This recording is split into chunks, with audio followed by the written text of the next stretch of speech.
purchase a home video of the program you just saw, call now to order. For only $19.95 plus shipping and handling, you too can become part of the adventure. Journey to our world's farthest corners and beyond. From technology and expedition to the everyday how-to. Make Discovery's critically acclaimed and award-winning programming your very own. Quality and excellence for only $19.95 plus shipping and handling. Call now to order. There's no thrill like Discovery. Every weeknight at 8, discover a series that takes you out of the ordinary and puts you on the inside. Weeknights at 8 Eastern and Pacific, because nobody takes you there like the Discovery Channel.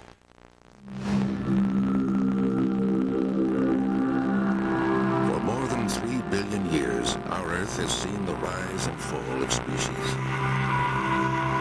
Temporary occupants of a changing world. Winners evolve new traits, and losers become extinct.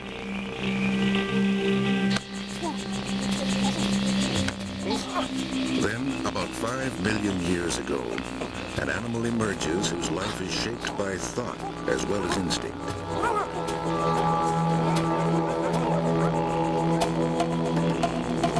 As the creature's mind expands, it evolves into a radical new being, a human being.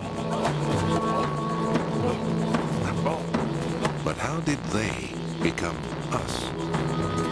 Only by knowing them can we truly know ourselves and answer the most compelling question of all. Humans, who are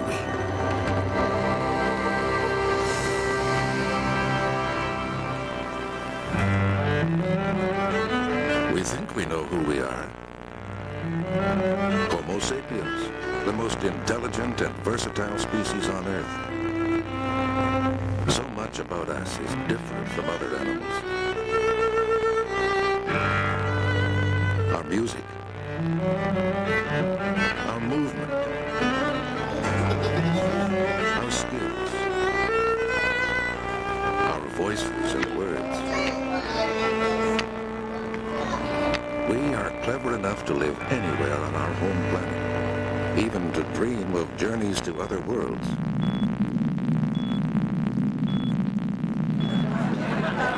But how did it happen? Why are we unique? Scientists have begun to unravel the mystery.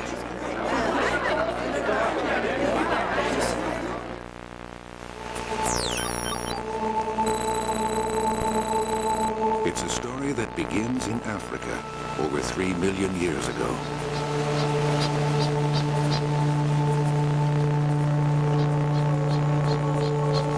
Africa's jungles are full of ancient apes. Knuckle walkers. No one would call them human. But there are some new brutes in town. Apes that can walk on just 2 legs. This strange creature is the first hint of us. The best known species comes from South Africa. Standing on my right here is an ancient human relative called Australopithecus africanus, who lived about 3 million years ago. As you can see, our Australopithecus here is standing upright, and he has rather primitive body proportions with relatively long arms and relatively short legs. This is one of the reasons why nowadays it's very common for paleoanthropologists to call these early humans bipedal apes. Scientists call it bipedalism. It begins with a single family of apes who carry a new genetic mutation. Genes that enable them to walk in a new way. And thrive. Evolution is not something that sort of happens on demand. Evolution is a process of selection among variations that arise spontaneously and for no particular reason.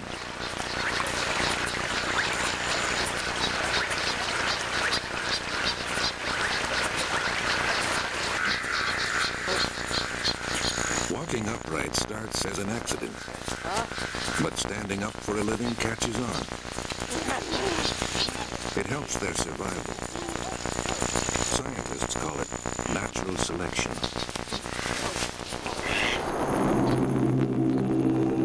But what is it about walking on 2 feet that helps so much? The answer may lie in the weather. Once Africa was a very different place. There is no Sahara Desert, no Serengeti Plain, only thick forests. Paradise, if you happen to live in trees. But 5 million years ago, an era of global cooling begins. There's an ice age in the Antarctic, and glaciers creep northward, stealing moisture from the oceans and clouds. Africa dries out. Those unbroken jungles break up into forests, woods, and plains.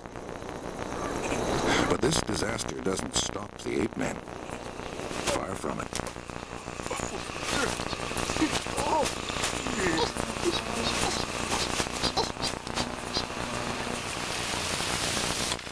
Clues to their success can be found in South Africa, in their fossilized bones.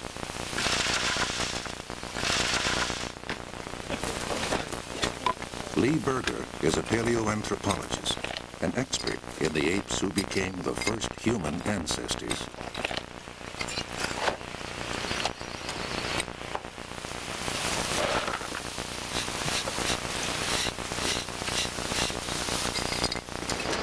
If you could put yourself in a time machine and go back, say, 3 million years, the environment that our little Australopithecines would be living in wouldn't be too much different than what you see around me right now. Broken woodland to thicker woodland, some very large trees, but pretty thick bush and quite a lot of water down in the river bottom. Our ape men would have been spending their days moving about in these environments, collecting fruits from the trees, collecting edible stuff from the ground. That's the story of human evolution. Adaptability in a lot of different environments.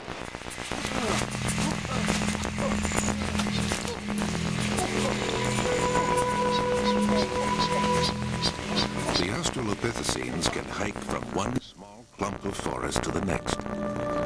They're tall enough to see danger coming through the grass. These freaks become the survivors. But most knuckle walkers don't adapt. The shrinking forests reduce their food supply and expose them to fast-moving predators at the forest's edge.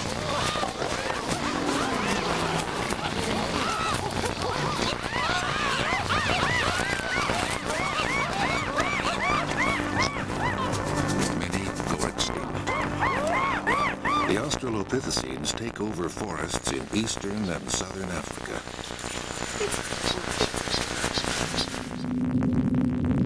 It's a lucky draw in the evolutionary lottery. And within 2.5 million years, there are 4 different species of these upright apes, swinging and strutting across Africa.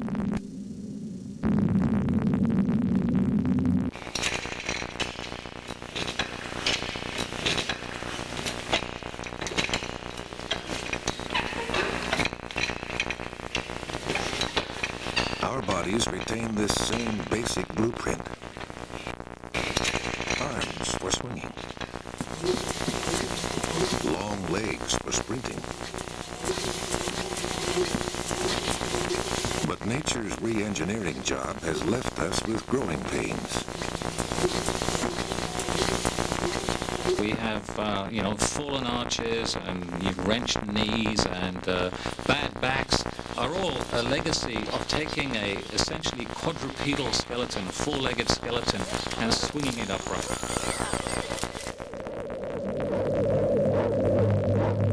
We ache, therefore we are. But did a new way of moving lead to a new way of thinking? The basic foundations about what make us human, what make us fundamentally different from all the other animals on this planet, including our close relatives, the apes, had their foundations in these Australopithecines. Once we got up on two legs, once we could look at the world as a three-dimensional object to be manipulated and used, it opened up a world to us that no other animal could access in the way we could. Standing above the grasses, the ape men encounter a world totally unlike their forest home. But do they realize it?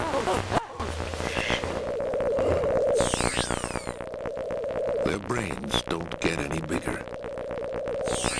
They're the same size as a chimpanzee's. That's just 1/3 as big as ours. But sometimes, size isn't everything.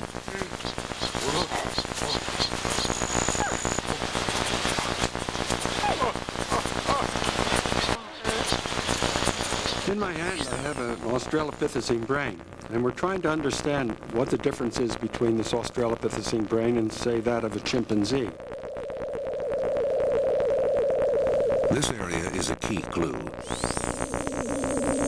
It has shifted to the rear of the skull, leaving more brain space up front to deal with the new problems.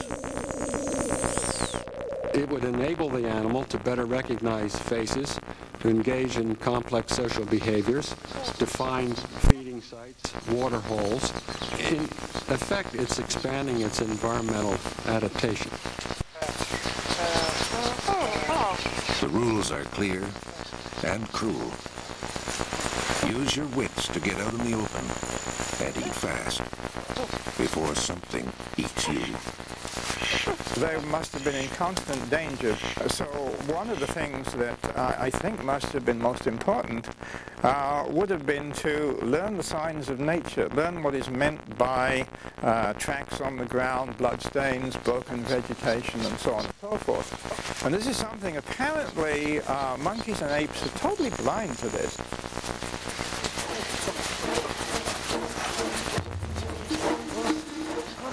This is how we begin. A handful of genetic mutants moving down from their trees and across the open plains. A risky adventure that leads to a new kind of brain in a new kind of body. And this is only the beginning of the human story.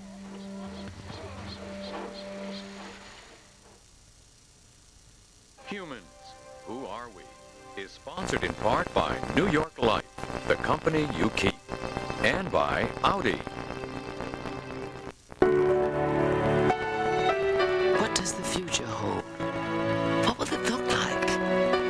How will it feel? At New York Life, we are confident that whatever tomorrow brings, our values will remain steadfast. The financial strength of our products, the integrity and humanity of our company. So no matter what it looks like, tomorrow, like today, New York Life will be the company you keep. I like to leave my problems at home when I drive.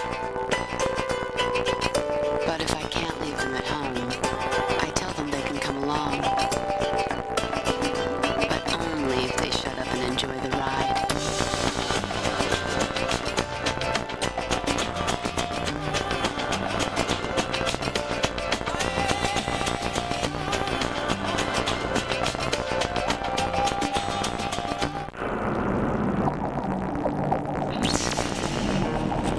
You're watching the Discovery Channel. Humans, Who Are We? Hey, Bill Duffy, what's on your plate today? Grandpa, look who's here. We've got them all day.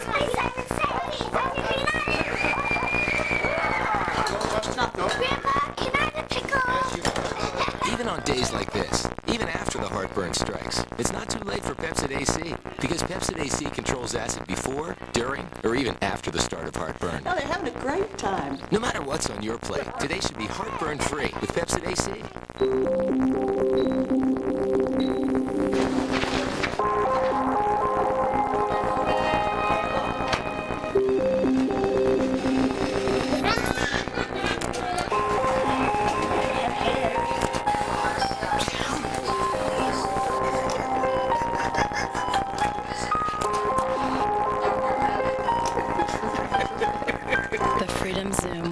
curiosity. Take it to the places where life happens. You're watching the Discovery Channel.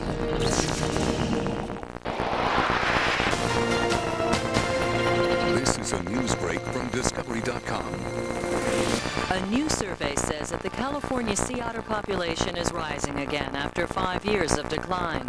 Over the past year, the number of adult sea otters in the state has risen by almost 11%, and the number of sea otter pups by 14%. For the latest science and other news, go to Discovery.com News and watch Discovery News Fridays at 9 p.m. Eastern. The Volvo S40. It offers everything you'd expect from a Volvo.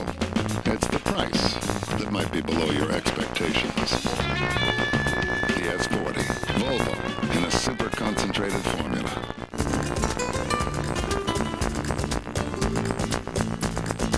The Volvo S80.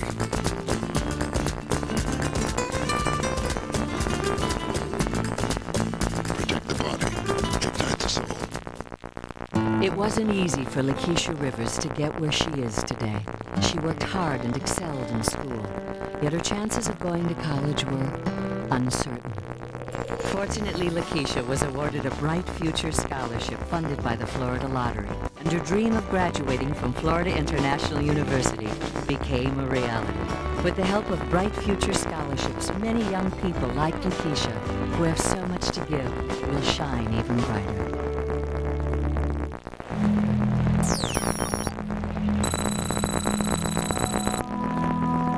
The Australopithecines flourish in Africa for 2.5 billion years.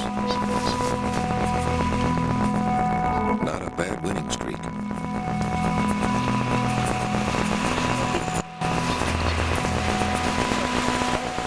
But then the ape men begin to die out. And once again, they can blame it on the weather.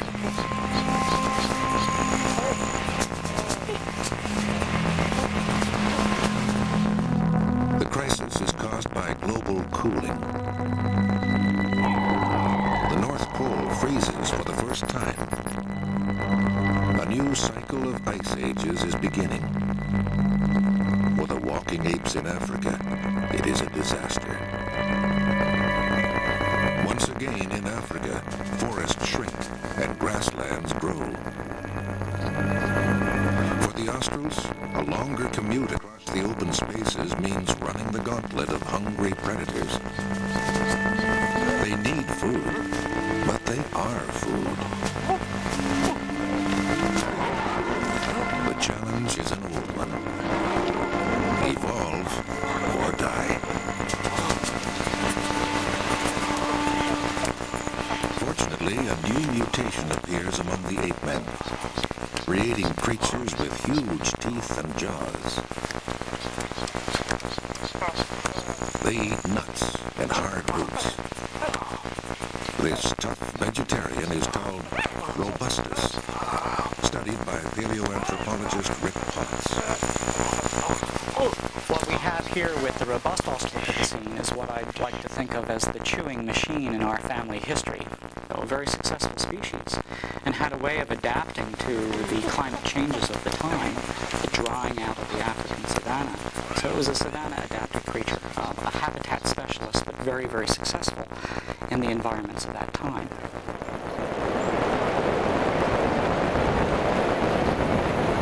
New ice ages cause Africa to become a roller coaster of dry and wet centuries. It's a rough ride for the root eaters when the plants die.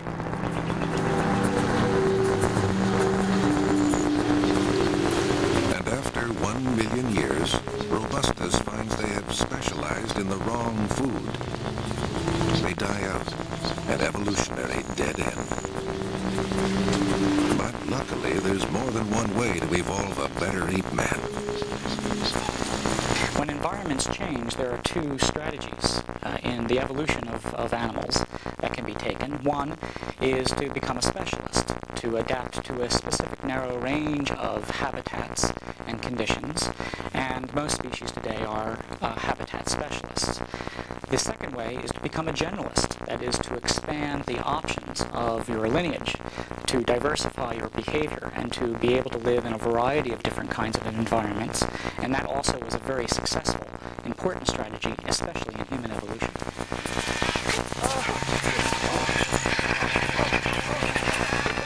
At the same time, another species of Australopithecines is emerging. Generalists. Able to add meat to their meals, fresh or rotten. This new diet turns Africa into an open buffet, rain or shine. Eating meat changes everything. Carnivores don't need miles of intestines for digesting tough plants. Their guts shrink, and their rib cage pinches in. It's the birth of the modern waistline. These ape people are evolving into something totally new. There's a lot more protein in a rat than in a root. Enough left over to fuel an increase in brain size. It doubles. And the result is a human ancestor we can truly recognize. What we have here is Homo erectus. This is what I like to think of as the thinking machine in our family history. So we have the eating machine and the thinking machine, and you can see from the size of its face that it put a lot less emphasis on eating the tough savanna foods that were available at the time, and put much more emphasis on growing a large brain.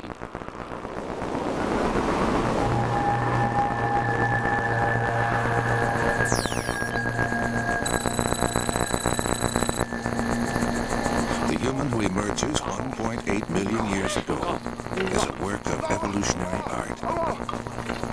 Tall and slim, fast and smart.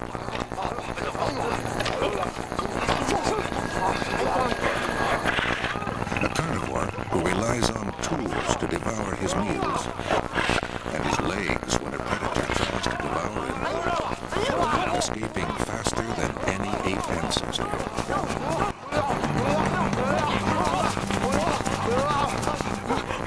Standing next to me is a male Homo ergaster, or otherwise known as early African Homo erectus, who was a member of the earliest human species we know of that had body proportions exactly like our own.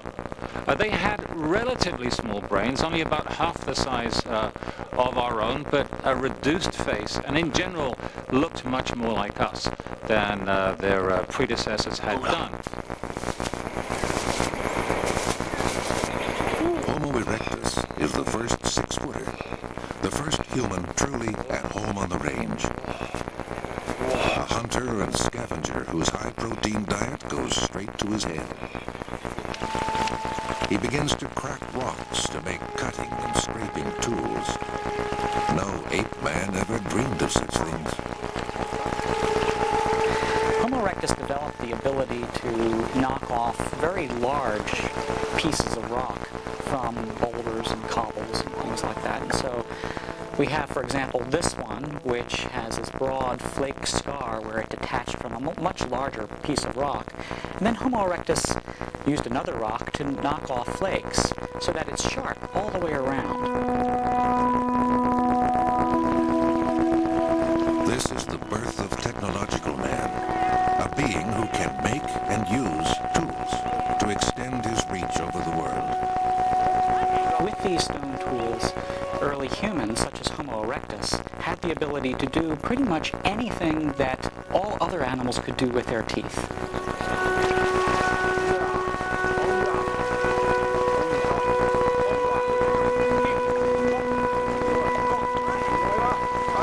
Erectus is the first to see a blade in a handful of stone.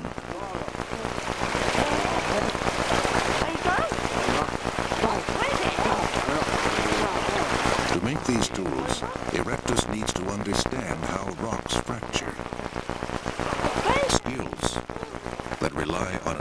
entirely new, specialized kind of human intelligence, according to anthropologist Stephen Mython. Well, technical intelligence is a term that has been used to refer to how one can manipulate objects and make objects in a very complex fashion. What natural selection seems to have done is put in place into our minds some intuitive knowledge about physics, material culture, making artifacts. So simply, when one grows up in those societies, one can very rapidly learn how to use those tools. It's a little bit like learning language today. Children just acquire it. They don't put any effort into it.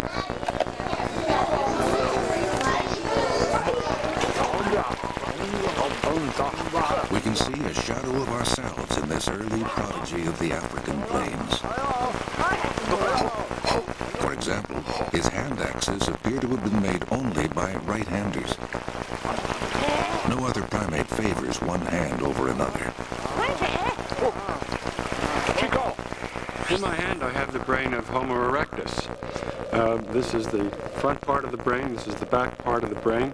And in addition to its obvious larger size, the two hemispheres are not symmetrical.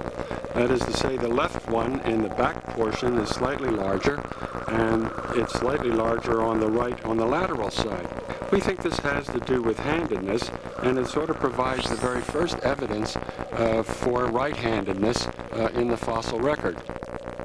Our bodies still rely on this right-left split. It allows us to execute complicated movements and conceive thoughts beyond any other animal. We think the two sides of the brain do different things. For example, if I'm trying to write a sentence and so forth, I'm very likely to be using my left hemisphere more than my right hemisphere.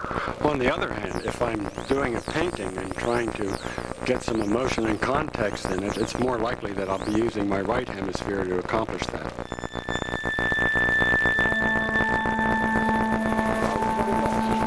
A new brain in a new body.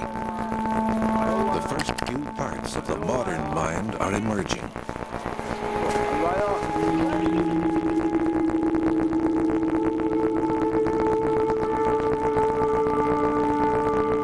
With Erectus, we are more than halfway from the ape to ourselves. But we owe another new skill to Erectus, one that will change the world.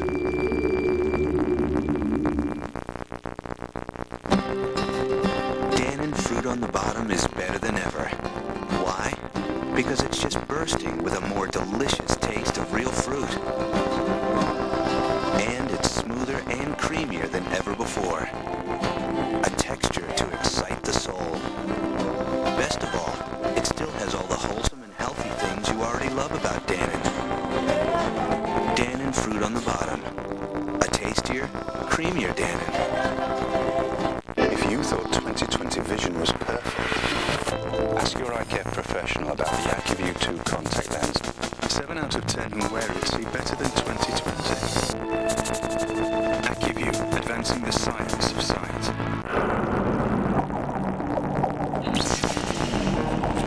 You're watching the Discovery Channel. Humans, who are we? Just because you're in front doesn't mean you sit back and watch the others try and catch up. If you can make a great thing better, you do it. And that's what they've done with today's Mobil 1 Tri-Synthetic. That's a bit of a mouthful, but basically it means Mobil 1 protects against engine wear better than ever before. Helps your anti-pollution gear work better too. For me, using anything less just isn't an option. Nothing outperforms Mobil 1.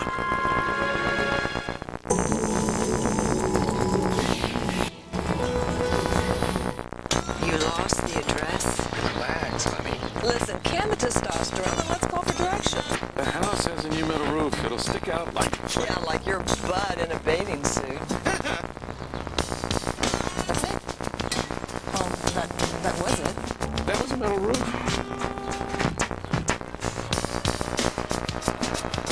Take a look at the new metal roofing. Call 1-888-METAL-ROOF for a free video. That's a metal roof. It stands upon a hill.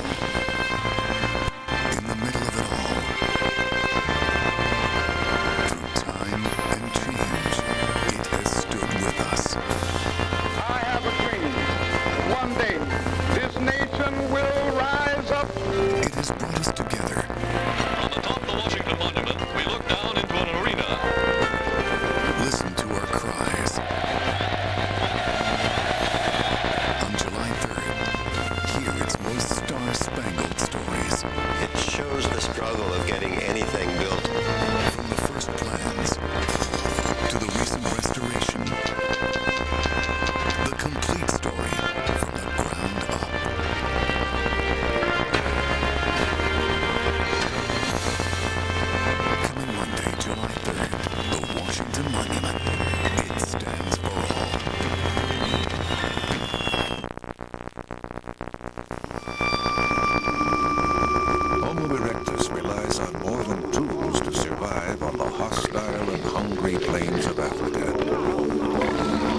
African menu and discovers that there is safety in numbers. But to benefit from that takes a new kind of intelligence. Having a social intelligence, being able to work successfully with others, being appreciative of other people's problems and their feelings and their emotions is very important to a successful social group. So social intelligence is that whole bundle of mental skills that allows one to live, compete successfully within a group.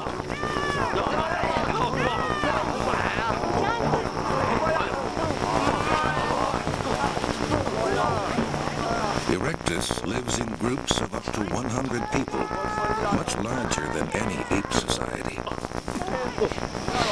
To stay together, they need to communicate. But how much of his language does he inherit from the apes?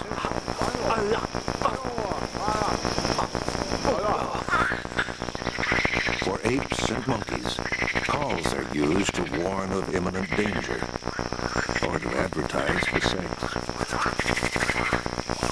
The chimpanzee can indicate by some call that it's hungry or that it's angry with one of its colleagues, or it can make a sound indicative that there's food around and the others should come and join or whatever. Chimps can't make sentences out of their calls or tell stories. But there are still echoes of ape talk in our speech today. Well, when we laugh or cry or make gestures, or when we threaten people, we're doing pretty much what animals do with their call system. Yes, it's a survival, and it's extremely useful. People can scream, sob, laugh. All of these are the kinds of things. There's a kind of human call system, if you like, that coexists entirely alongside language.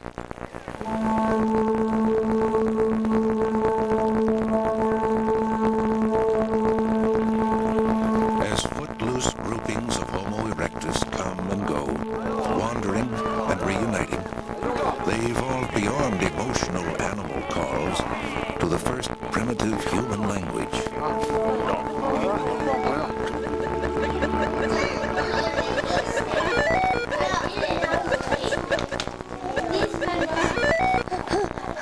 Some linguists believe we can hear the speech patterns of Homo erectus echoed in the voices of our youngest children.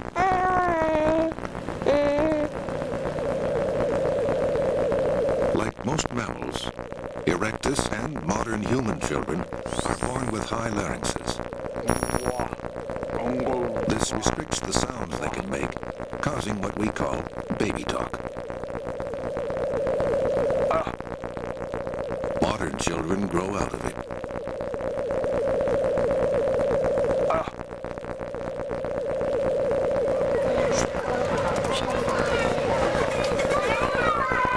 At age 2, a child's larynx moves lower in the throat, clearing room for the muscles that make adult speech. But for erectus, baby talk may have lasted a lifetime. So, what did they talk about? When you look at what we use language for today, most of it is gossip. We talk about social relationships. I think there is a good argument that our love of gossip today is an evolutionary hangover. It tells us what language originally evolved for. This link to modern chit-chat is intriguing, but linguist Derek Bickerton thinks Homo erectus had more urgent business on his mind. I know there's one school of thought which I believe claimed that language developed so that men could keep track of what their wives were doing when they were out on the hunt, and they could come back and their mother would tell them, oh well, while you were away your wife was sleeping with so-and-so. You need a lot of words to do that. You can't just do that from ground zero. Dr. Bickerton believes that the first human sentences were directions to where dinner was being served. In principle, it would be possible for one of these foraging groups to grab some food and bring it back and sort of do a show and tell. It's a lot more economical if you get down to a word and the rest of you would come with stones and sticks and drive the hyenas away, and there you are, food for a week. Linguists call this simple form of speech proto-language. It's quite likely that in the early stages of proto-language development, Homo erectus was using the same kind of one or two word utterances that young children, that's children under 2, typically use. Stone tools and a simple language give Erectus an evolutionary edge. He survives long after the ape men have all gone extinct.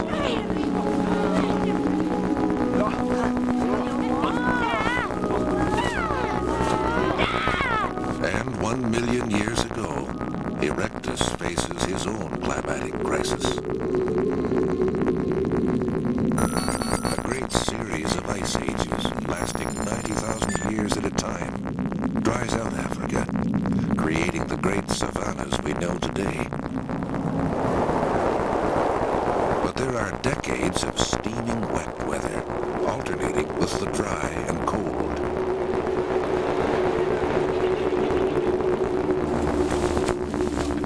As the menu changes, Erectus must choose new animals and plants to eat. Their society is organized enough to pack up and move with the seasons. They are the first nomads, following great game migrations deep into unknown territory.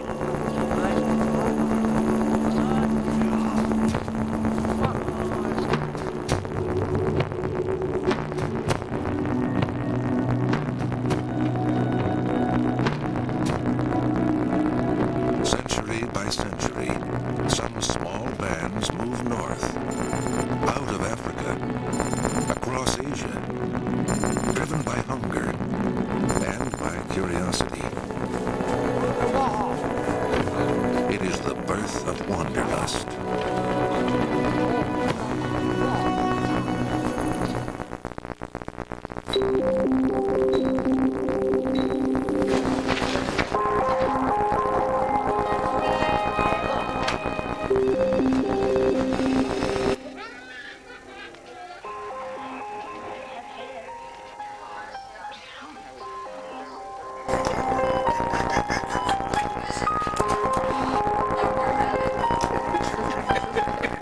The Freedom Zoom 150. Take it to the places where life happens.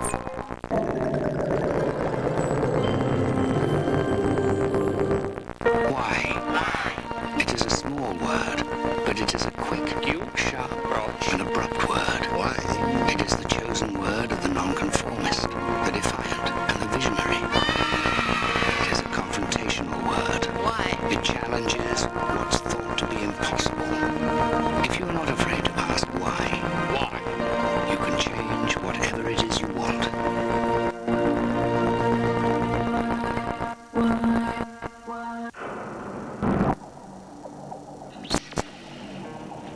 You're watching the Discovery Channel. Humans, who are we? January through March, 3 decaf lattes, double decaf lattes on the 4th, personal. Right, decaf lattes on the 11th. Business. Okay. Business. Golf outing. Right. First 9, business. The back 9 were personal. Business and personal expenses don't mix well. Now Citibank has a smart way to keep them separate. The Citi Business Platinum Select Card for small business. No, thank you. That's the website. Oh, the website. Looks like it's up. Hey. Yeah, up. And it's down. It's down. Up and down. You'll get a place to turn for advice on topics like e-commerce or setting up a health plan, all from the Citi Business Card. Thank you very much. Thanks for lunch. No, thank you for lunch. My card is maxed out. Mine too. With a generous credit line, you can avoid coming up short on company expenses. Still 18 cents short. What? You can sort it out with the Citi Business Platinum Select Card for small business. Don't forget the tip. Call now, become a charter member, get your card with no annual fee.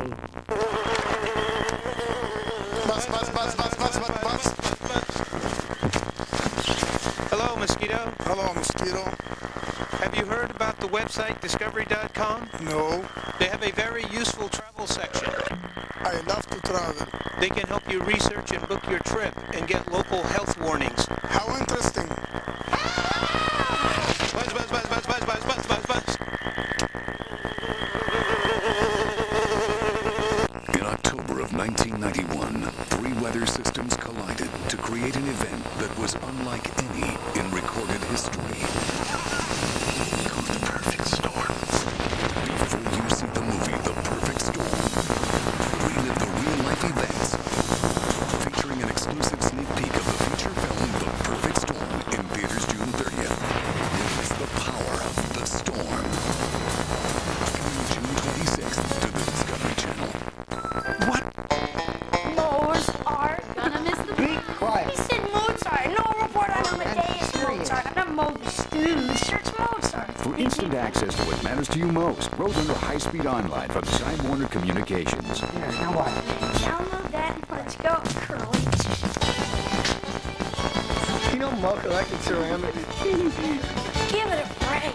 Call 1-877-TWC-FAST for your high-speed internet connection and a risk-free 30-day money-back guarantee.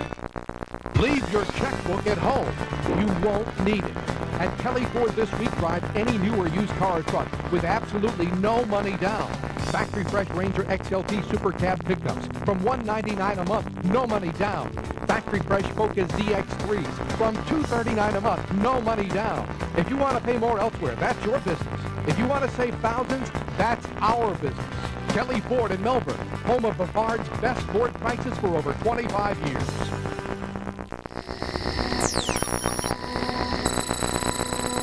800,000 years ago, Homo erectus becomes the first human to reach Europe, entering Spain. Yet while erectus expands and explores, human evolution has ground to a halt.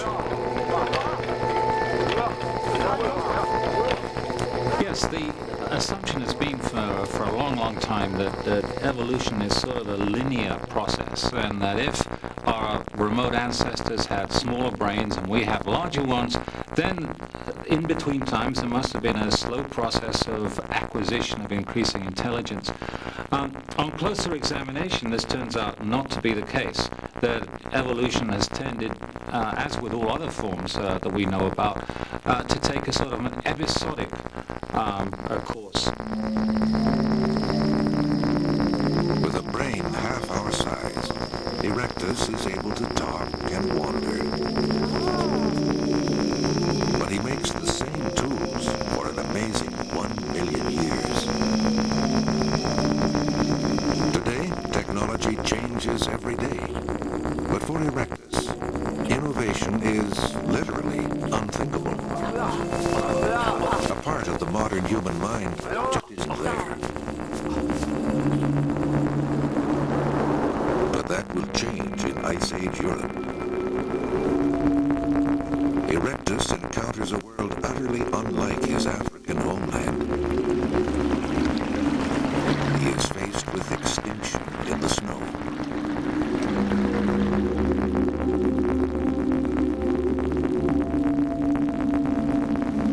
But here, evolution enters a new phase of creativity.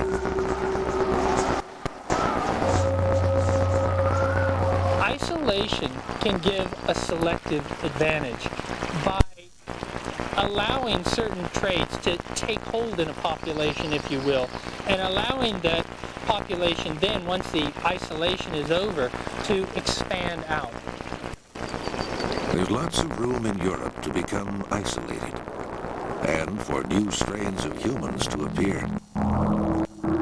Brain size starts to grow, first around 500,000 years ago, and then around 200,000. A brain as big as ours in a creature called Neanderthal.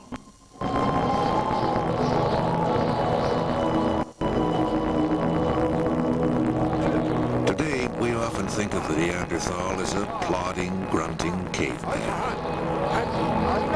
But he's the king of Ice Age Europe, able to innovate and survive in the cold.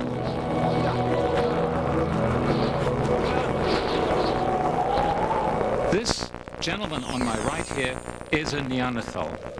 As you can see, he's a little shorter than I am, which is fairly typical for the European Neanderthals of the period, but he had an essentially modern body structure, although his bones were pretty heavy and his joints are rather clunky.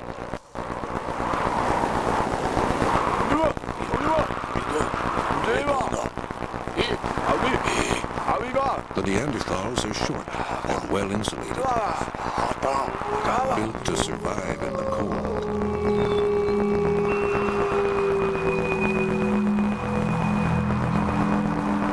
But they must fight more than just the elements.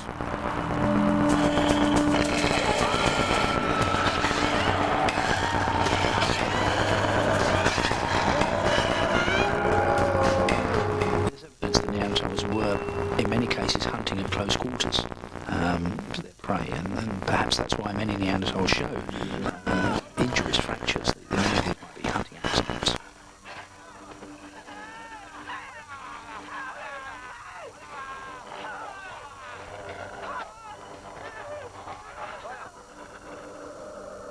But how did they think? Skeletons show many healed fractures, suggesting that men and women with terrible injuries may have been kept alive despite their disabilities. Evidence that their minds were capable of compassion.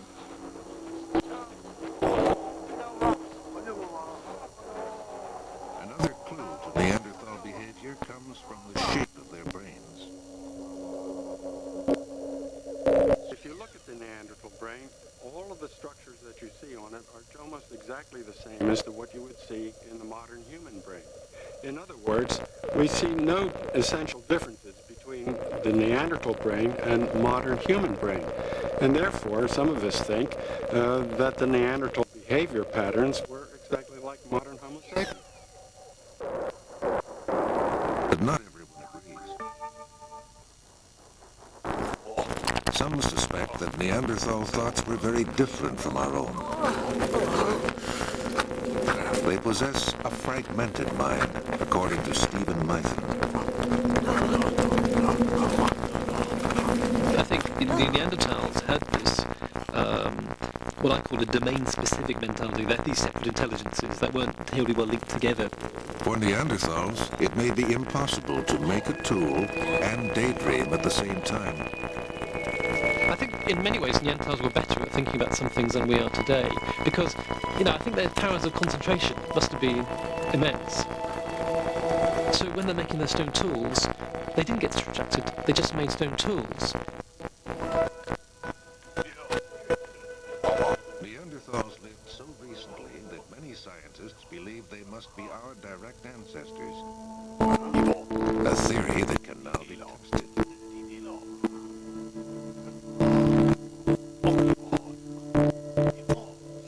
DNA from modern humans and Neanderthal bones are compared to identify genetic differences.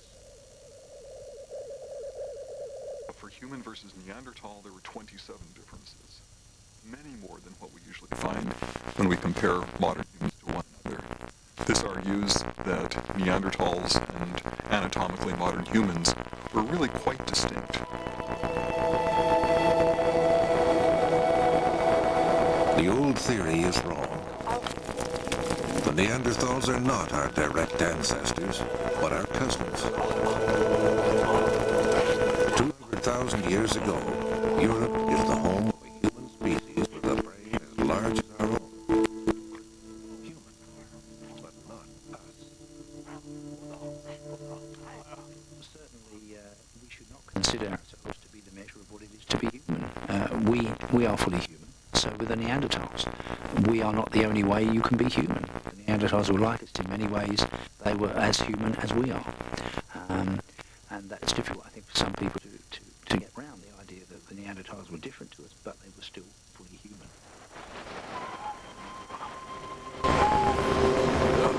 So where did our kind come from? And why did we evolve at all? It is the next and the greatest riddle in the human story.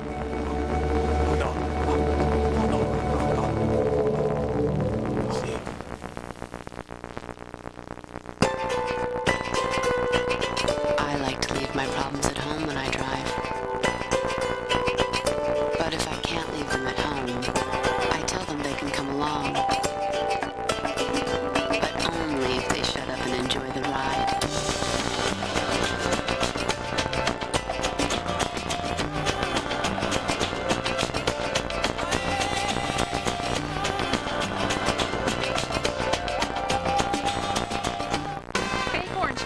Zebra-like streaks? I was afraid of sunless tanners too. Until now. New Neutrogena Sunless Tanning Foam. Light, airy foam, streak-free, for an even natural-looking tan that lasts. So be fearless, be tan. Neutrogena Sunless Tanning Foam.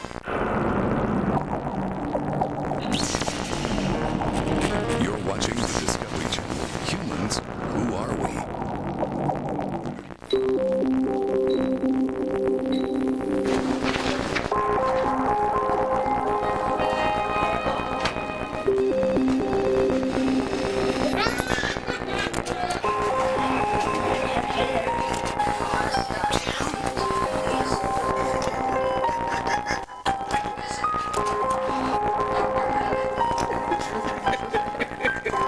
Zoom 150. Take it to the places where life happens. Witness the storm.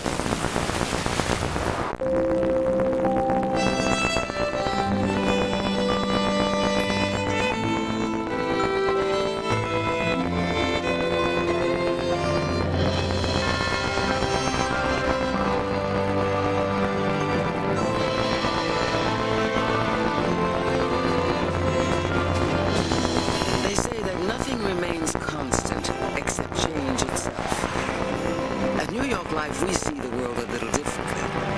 The values with which we started, financial strength in our products, integrity and humanity in our dealings, remain the unshakable foundation of the company today.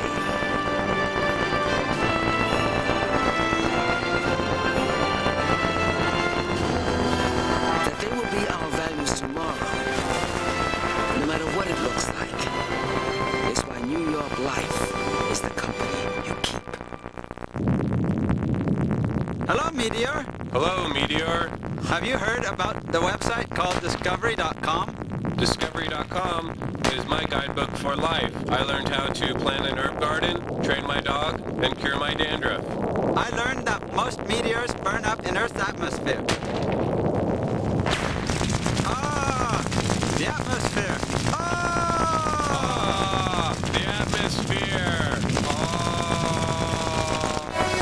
Tuesday, a shred of evidence, bits and pieces of a clue.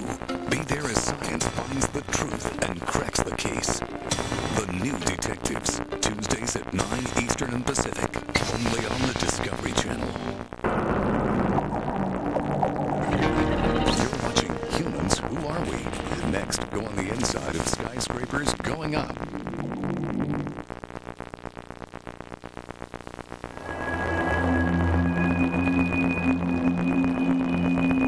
It's not easy to find the bones of the first Homo sapiens.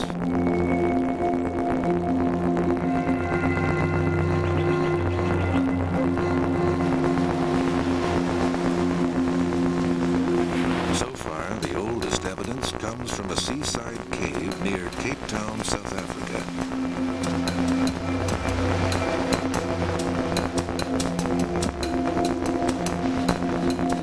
The bones are 120,000 years old. Hilary Deacon has spent 15 years studying the site. Early modern humans are different from their predecessors in having a very much more vertical forehead, in having a chin and a number of anatomical cranial features and other features. Perhaps I can explain these by showing you some of the fossils. This fossil here is an archaic kind of human, and this is the famous Kabwe skull from Zambia, and it's very robust in the whole facial architecture with very robust brow ridges here. And if we compare that to a modern human, and this is an example, here we have a very much more vertical forehead and very slightly developed brow ridges, and this is a very much more gracile, a very much more graceful skull. From tools and bone fragments, researchers seek clues to the structure of human society.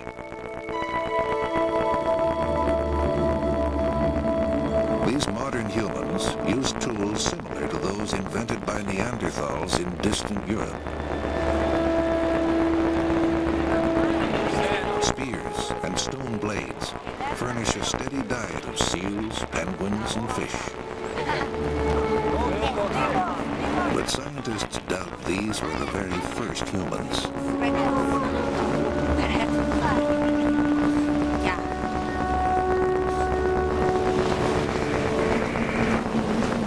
Until older bones can be found, the birthplace of our species is a mystery.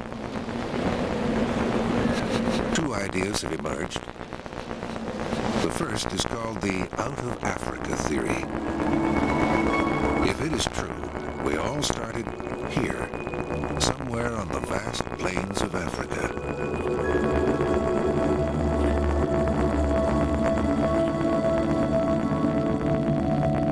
Or did Homo sapiens evolve simultaneously in several locations on 3 continents?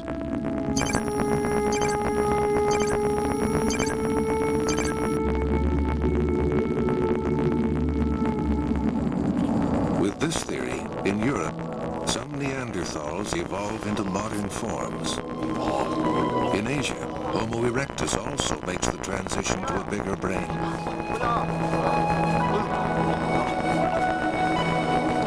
3 species then, 1 species now.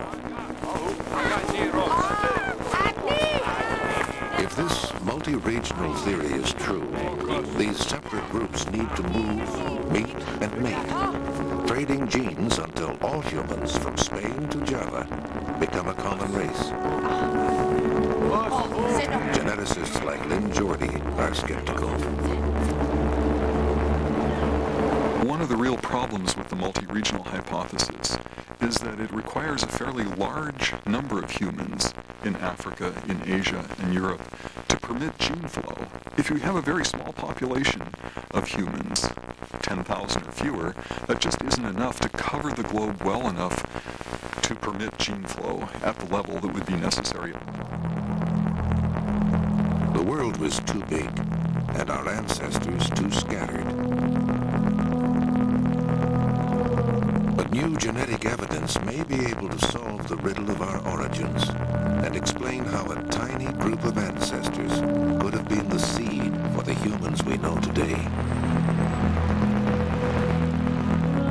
By analyzing DNA from people from all over the world, geneticists can calibrate a sort of evolutionary clock.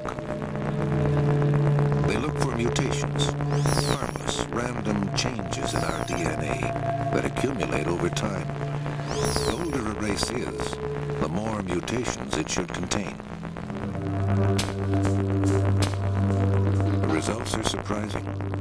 Everyone from outside Africa has a very similar genetic profile, despite superficial differences.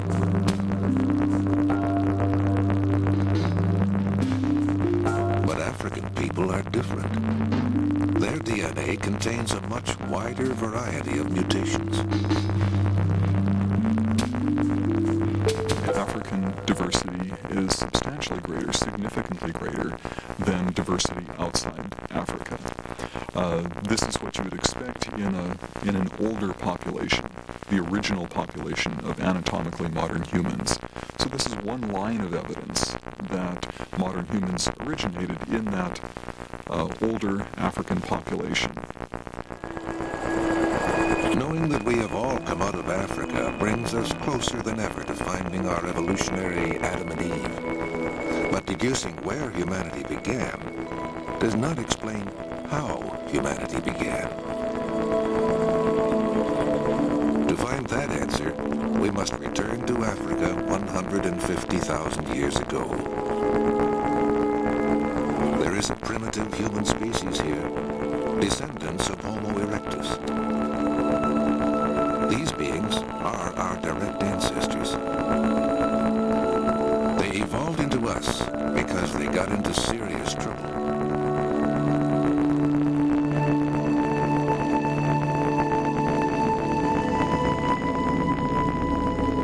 Europe is in the deep freeze, and Africa is blown dry with drought. Hostile deserts expand, creating barriers our ancestors cannot cross. Bands become trapped and isolated along coastlines and in small forest communities. Geneticists suspect a new mutation occurs that changes everything. What made modern humans special, and it has to do with our mental capabilities, and that was probably a novel mutational event that happened, and happened in one place, in one time frame, and that there was this probably small genetic amount of genetic change. An accidental change in a few genes can radically change the way people live and think. It would have been a change in the basic technology that they were using, perhaps a change in the social systems, and of course it could have also been a change in biology, in the body shape, or perhaps even a change in the way the brain was operating. Something new has appeared on Earth. A small clan of humans who are the ancestors of everyone alive today.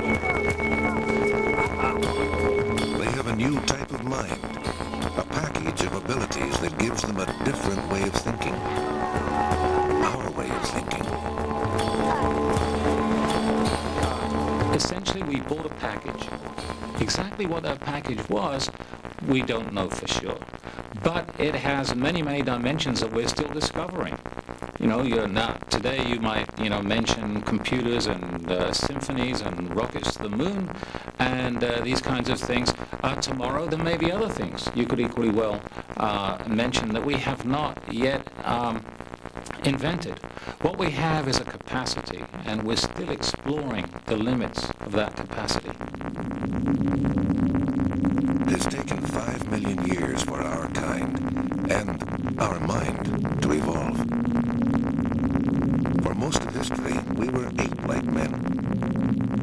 But then, at almost the last minute, the first truly intelligent humans appear as the Neanderthals, and then a little later, in ourselves. The first Homo sapiens are the youngest human species of all. But they are not alone. We tend to think, because we're alone in the world today, that this is the normal way of doing business for hominids.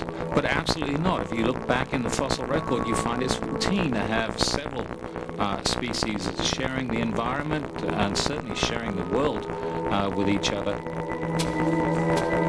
Not one human species, but many. Soon, they will come together in a confrontation that will decide the destiny of our species and transform the world.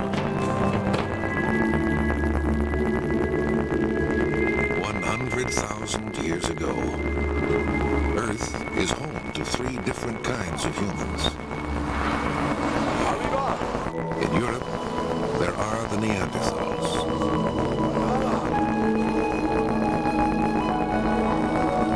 In Africa, Homo sapiens.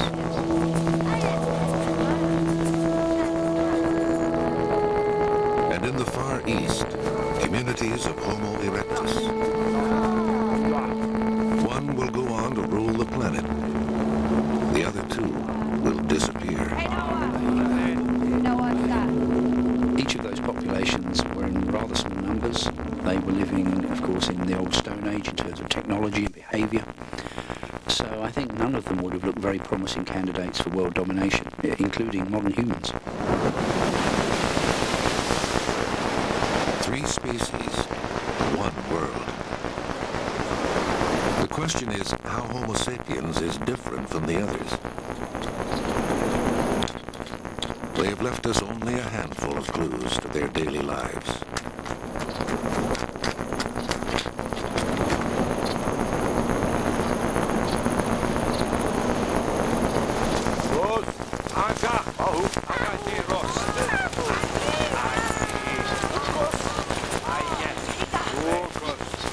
there is evidence of anatomically modern humans, that is to say, fossil humans who looked exactly the same way that you and I do today, back to about 100,000 years ago.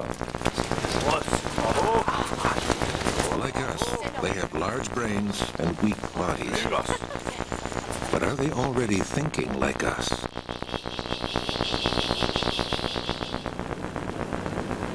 In South Africa, tools made by early Homo sapiens show no hint of innovation.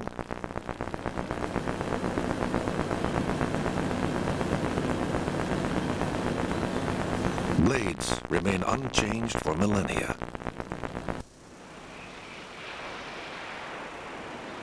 But they do have one new trick.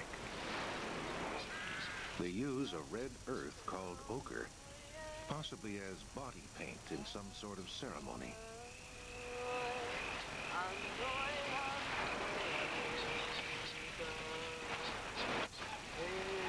Dr. Hilary Deacon has been studying the artifacts here for 15 years. I would suggest that the early anatomically modern humans had minds like ours. They make a wide variety of stone tools, they use material like ochre, and they seem to have that kind of level of cognitive skills that we possess. But other scientists disagree. They point to what's not there. Where is the art, the music, the symbolic imagination that raises us above the beasts?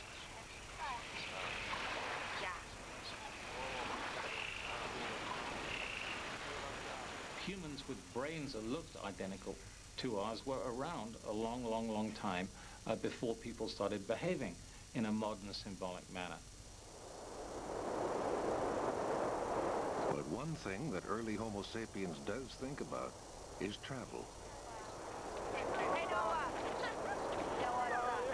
They spread through North Africa, reaching the Middle East. They conduct the first burials. It appears they are starting to think about life and the afterlife. But about 100,000 years ago, they almost die out.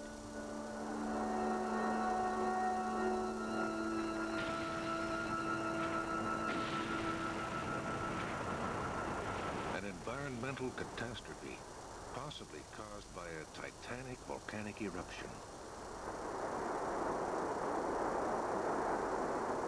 Well, there is evidence that humans went through a substantial population bottleneck at some point in our past, probably 100,000 or so years ago.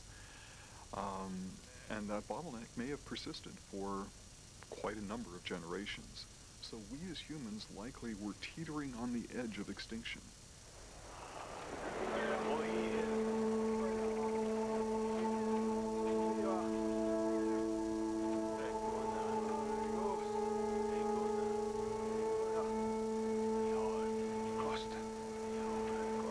Only 10,000 survived the apocalypse.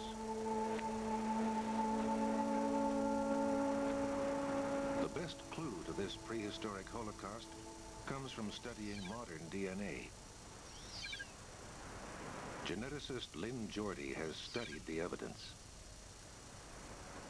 Well, DNA contains a record of all of the major population events that have occurred in our evolutionary history. When there's a migration of one population to another area and mixing of DNA, it leaves an imprint on our DNA. When there's a population crash, it leaves an imprint on our DNA.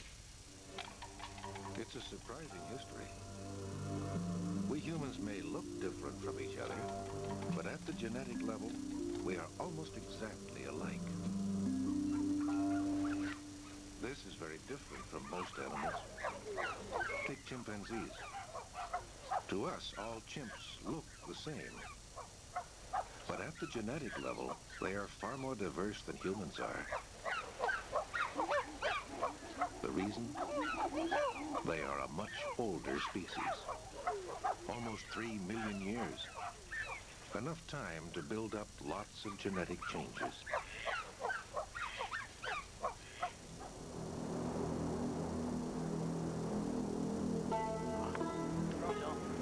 Our near extinction 100,000 years ago wiped out most of our genetic diversity. There simply hasn't been enough time for many genetic changes to appear.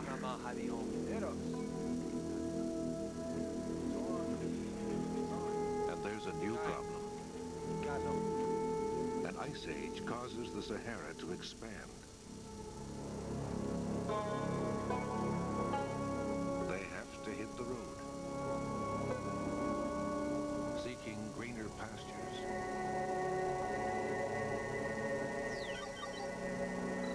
By 60,000 years ago, the population has bounced back. It is their second exodus out of Africa. Homo sapiens travels all the way to Australia. The human invasion is now underway. Some groups travel to Eastern Europe.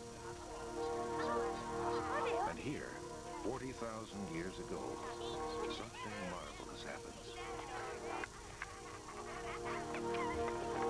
We have tools for engraving bone, we have tools for boring skins, we have needles to sew skins, we have harpoons, we have spear throwers. So we have a tremendous explosion of technology. The first great technological revolution. There is more change in the next 5,000 years than in the last million. New tools means better hunting, bigger tribes, and an expansion deeper into Europe.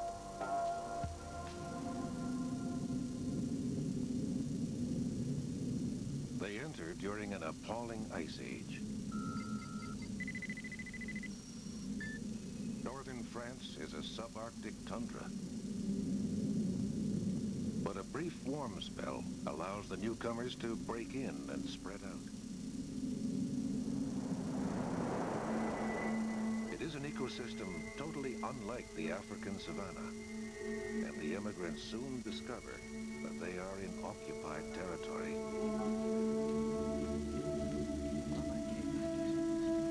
An evolutionary race is about to begin, with only one winner.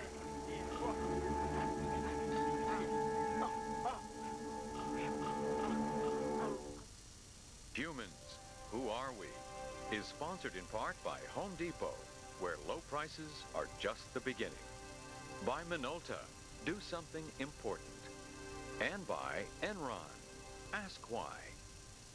Hi, I'm Smitty. I guess you could call me a plethora of information.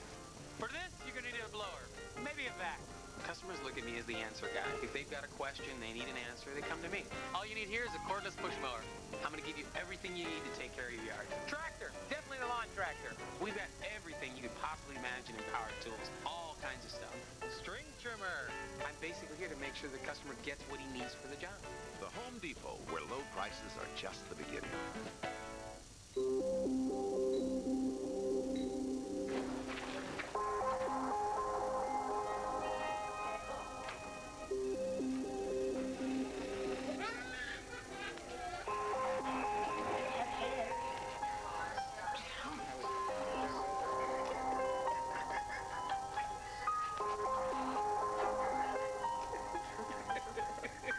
Freedom Zoom 150. Take it to the places where life happens. From 7 p.m. to 7 a.m., we're paying for bandwidth that we are not using. Why? Why? We're paying for something we're not using? Why do we accept things the way they are? If we have a problem, other people do too. There's our market. Why can't we sell the bandwidth to other companies?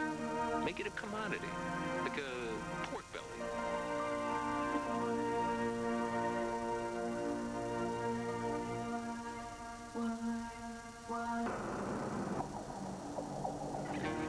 You're watching Humans, Who Are We? Next, go on the inside of skyscrapers going up. Get more Looking for ways to stretch your dollar? Let Central Florida News 13 help with Central Florida Living, your money.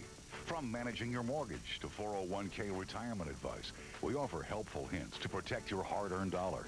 If you're looking to better your lifestyle, Central Florida Living, your money helps by giving you the information you need to succeed. Only on Central Florida News 13, all local, all the time. Central Florida Living, your money, is brought to you by Great Southeast Flooring America. Arnold Schwarzenegger. What do you want? Oh, I think The Dark Angel has arrived. Coming for you, Christy. Now give me the girl. Prepare for the ultimate confrontation all day, one price. There are forces here at work you couldn't possibly comprehend. Order the pay-per-view thriller End of Days from In Demand and find out after the movie how to get the CD soundtrack free. With your last breath, you shall bear witness to the end of days. All day for one low price. End of Days is In Demand.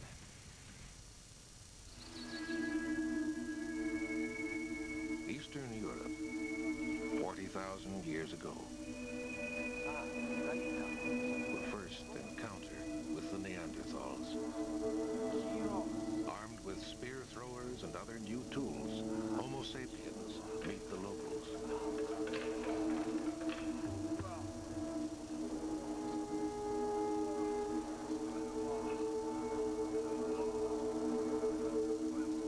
The Neanderthals are smaller, but incredibly well-muscled.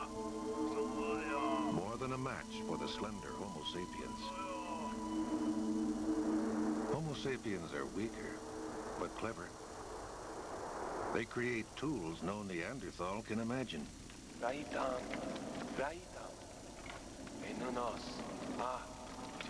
Neanderthals didn't use bone, antler, ivory at all, except occasionally as a kind of anvil for working flint. So they might take a heavy piece of bone like this phalange of a horse and use it to flake the edge of a stone tool. As soon as you get into the earliest modern humans, you start getting elaborate forms of bone and antler tools. This is one special form with hole through a piece of reindeer antler that was probably used as a way of straightening arrow or spear shafts. These sophisticated new tools have been found in caves all over Europe. Somehow, Homo sapiens is sharing his technical know-how across wide areas and down through the generations. But how? One possibility is the appearance of another new skill, according to anthropologist Stephen Mython. There can't be any question that the changes in the mind at 40,000 years ago and then the changes in the culture that follow from that are related to changes in the nature of language. There can't be any question about it.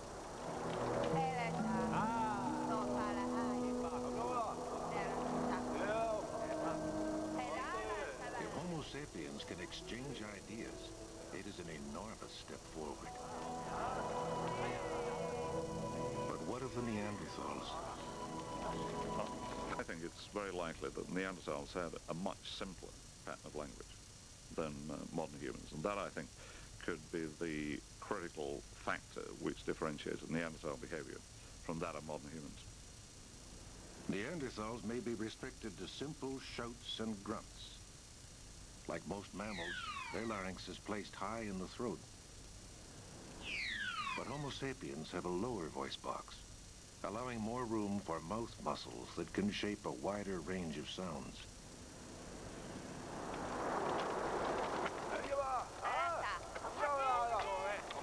But is a versatile throat all they need to talk like us?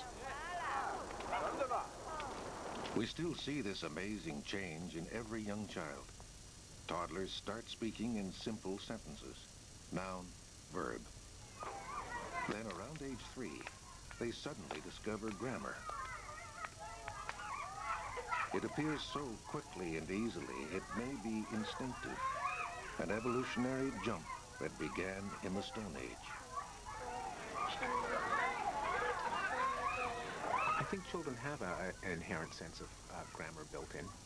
It isn't obviously a grammar for any particular language, because children aren't born speaking Hebrew or Swahili or any other language.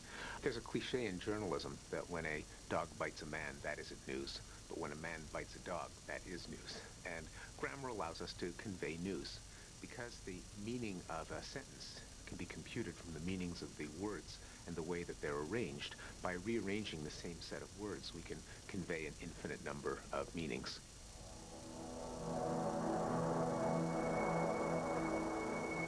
Homo sapiens have grammar and syntax. An important edge, according to linguist Derek Bickerton.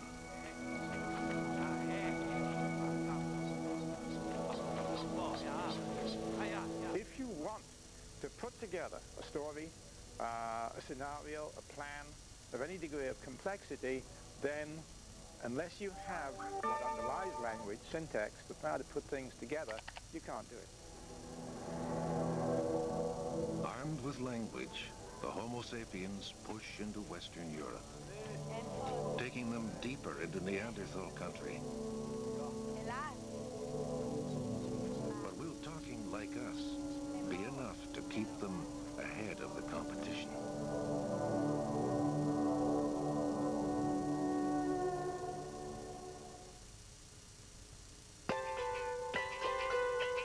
I like to leave my problems at home when I drive.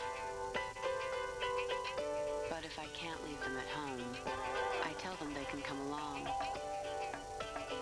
But only if they shut up and enjoy the ride.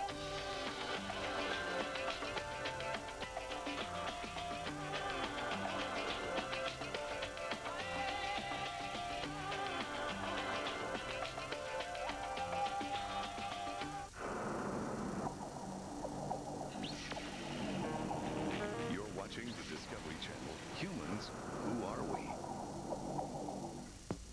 What if you could treat wrinkles like an expert would?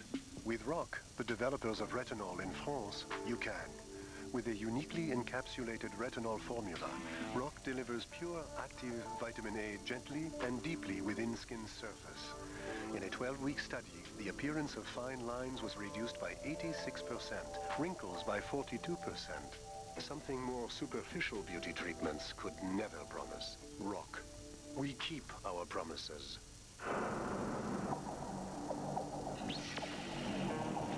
You're watching the Discovery Channel. Humans, who are we?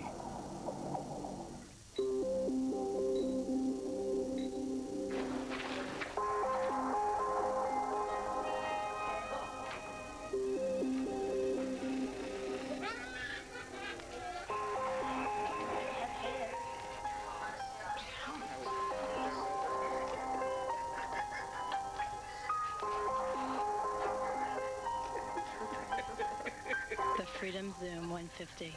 Take it to the places where life happens. You're watching the Discovery Channel.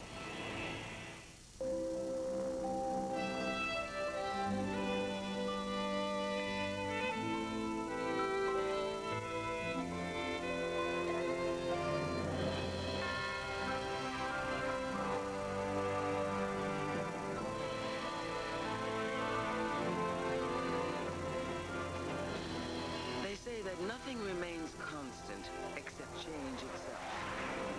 At New York Life, we see the world a little differently.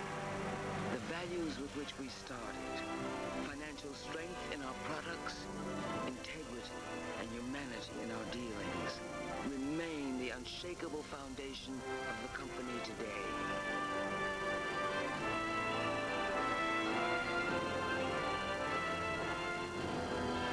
That they will be our values tomorrow, no matter what it looks like, is why New York Life is the company you keep.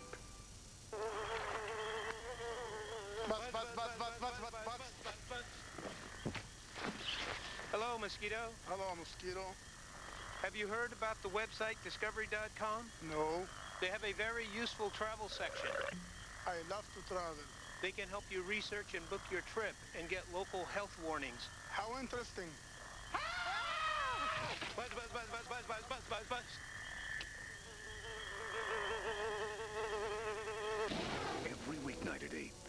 Discover a series that takes you out of the ordinary and puts you on the inside. Weeknights at 8 Eastern and Pacific, because nobody takes you there like the Discovery Channel.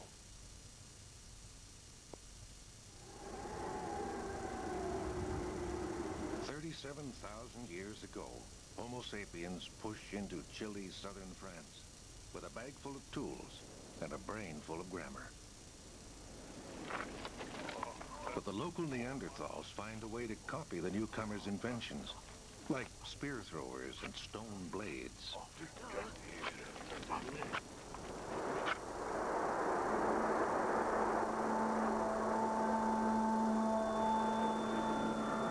But while the Neanderthals try to catch up, Homo makes another leap. Art.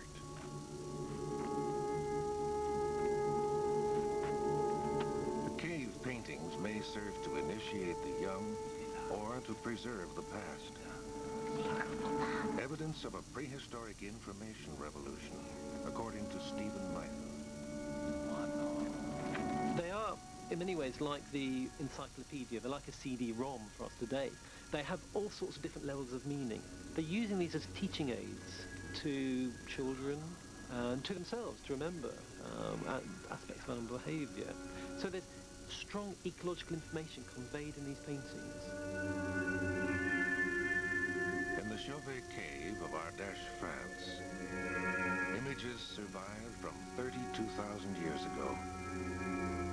Still fresh and haunting.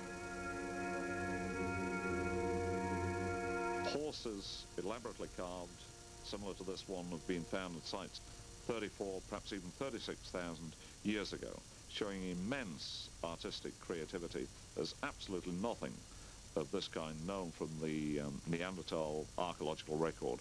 It's a whole new world, not only of technology and the ability to carve bone, antler, and ivory.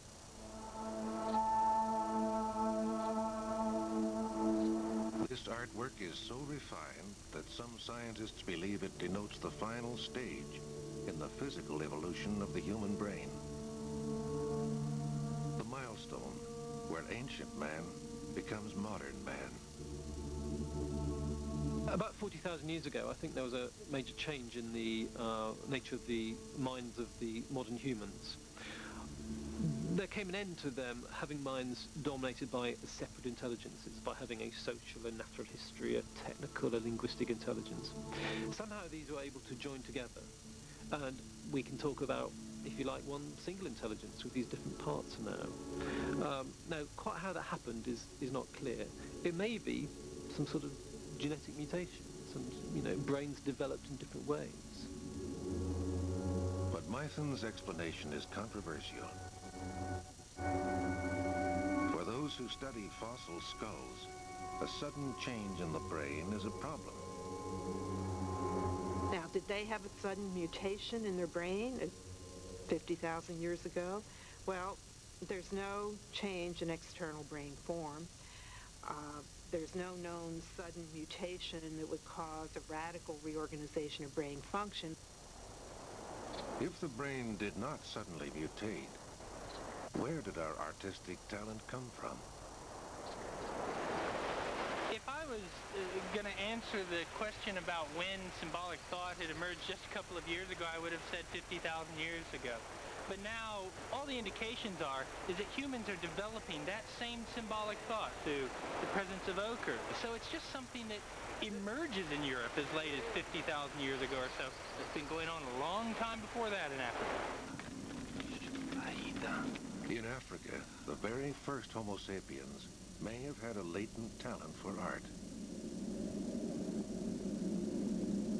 But why should these abilities suddenly become so important in Europe tens of thousands of years later? The Neanderthals may have been the trigger. When those two groups came into conflict, I think they had to pull out everything they had in the struggle to compete for what little was left of Europe after the ice had been over half of it. And I think that is what caused this immense outburst of both art and technology that took place, say, 40,000 years ago.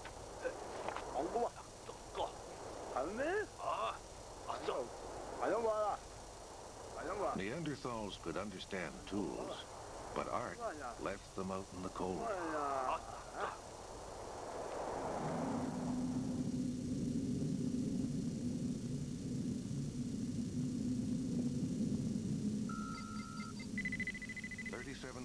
Years ago, the Ice Age intensifies.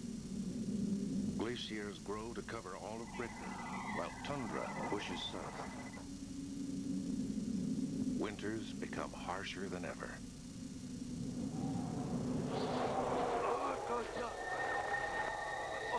Winter is the enemy of both Neanderthals and Homo sapiens. Isolation can mean starvation, even extinction.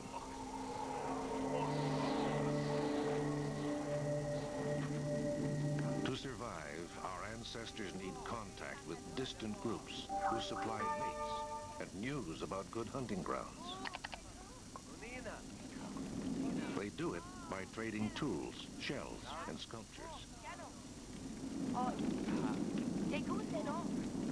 So you're living in a glacial environment, in a very risky environment. And if your resources fail, then your survival may well depend on how far you can rely on links with other people. So this exchange of symbolic objects like shells and beads could be part of a great complex social network that was absolutely essential to the survival of anatomically modern populations in glacial environments.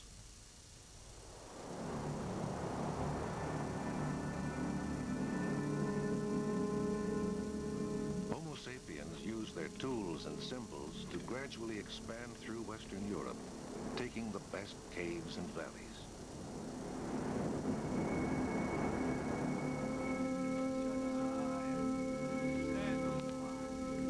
Our ancestors' Stone Age internet enables them to live and prosper anywhere they want to go. From the warmth of Turkey to the freezing cold of France and Germany.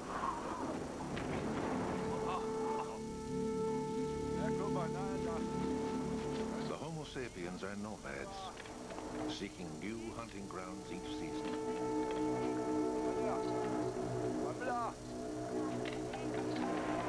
The Neanderthals live in small families and stay put.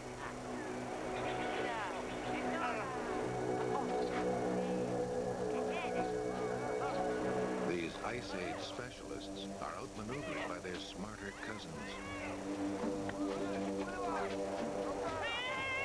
It's the revenge of the nerds. Well, I think the modern humans would have very much looked on the Neanderthals as a different type of human, really. They'd have seen them as a species to compete with. I think there's no doubt the Neanderthals would have been pretty intimidated and pretty worried by these people. By 28,000 years ago, they are outnumbered by Homo sapiens. A few clans hold out in Spain, but they are doomed, leading to a chilling mystery. Did Homo sapiens murder the Neanderthals?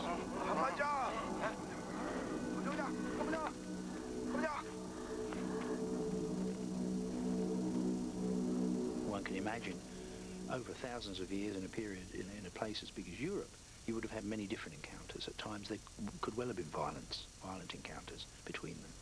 At other times they avoided each other. At other times there perhaps was an uneasy coexistence, a partitioning of the environment with perhaps one group up in the hills and another group down in the valleys. But other encounters here may have involved sex, not slaughter. If the Neanderthals and modern humans were living in such close proximity that they could copy each other's behavior and they could exchange ideas and even technology between themselves, then there's absolutely no reason, in principle, why they shouldn't have been able to exchange partners and interbreed. We know that if we put closely related mammal species together in zoos, they will often hybridize, even though they're different species. So I think hybridization was probably physically possible and genetically possible they would have been closely related to us. But our DNA shows no evidence of a Neanderthal heritage. We are all 100% pure Homo sapiens. If our ancestors did mate with the Neanderthals, their children died out.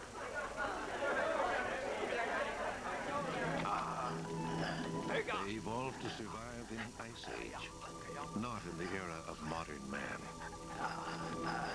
So what we see with the extinction of the Neanderthals and the persistence of modern human beings is, in a sense, competition, contest, once again, between the specialist approach and the generalist approach. The generalist won. By 27,000 years ago, the Neanderthals are gone. Their valleys become the property of a clever, talkative species.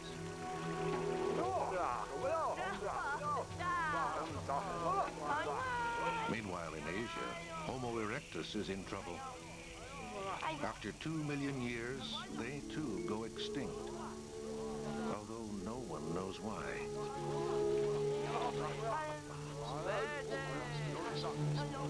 For the first time in 5 million years, there is only one type of human alive on planet Earth. Homo sapiens has won the war of the species and is now ready to take on the world.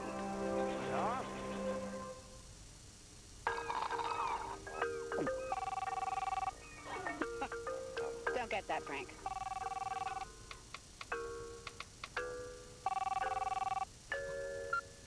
Hello? Baxter! Only Meowmix Seafood Middles has the seafood flavors cats crave with a crunch they can't resist. It tastes so good, cats ask for it by name. Meowmix brand cat food in original and crunchy seafood middles. Witness the storm. What's going on? Hey! Wow, this is nice. But I thought Stacy said if you bought new tools, she gets a new dining room set. Yeah, she did. So where are the table and chairs? You're standing on them. Fine woodworking tools from Rigid. Name proven by pros since 1923. Take our 12-inch compound miter saw, the best choice for deck building, remodeling, and finish work. Rigid. Buy them at the Home Depot, where low prices are just the beginning.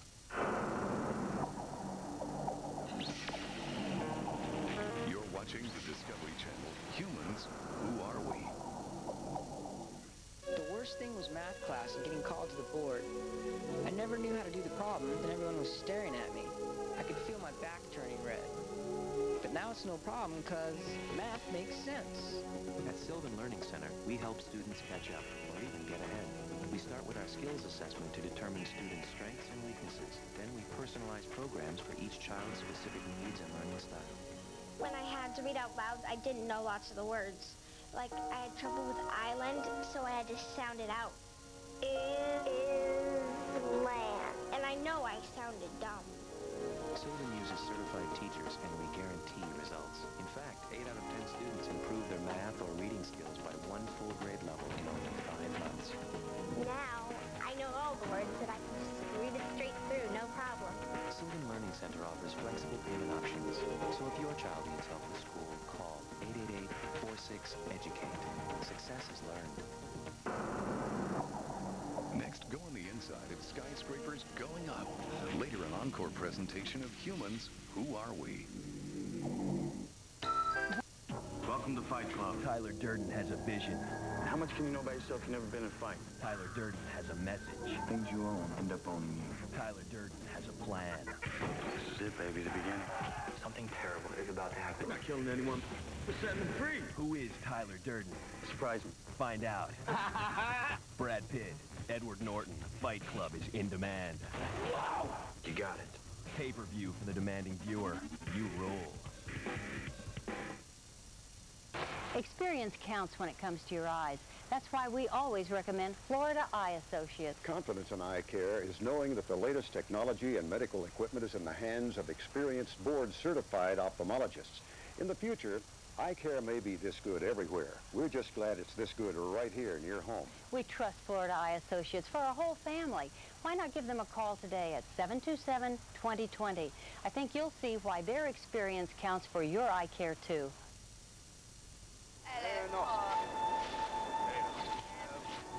20,000 years ago, the human invasion reaches a new stage. Homo sapiens leave the familiar hunting grounds of Eurasia. They enter regions where no human has ever tread. Today, water separates Asia from America. But 20,000 years ago, there is a bridge of dry land linking the continents. A highway the humans follow to reach a new world. Will Earth's smartest species evolve when faced by a strange new environment?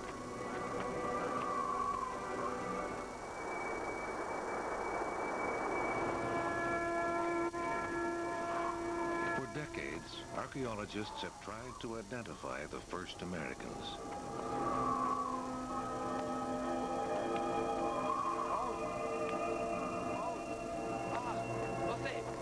For geneticist Peter Underhill, it is a mystery with few visible clues.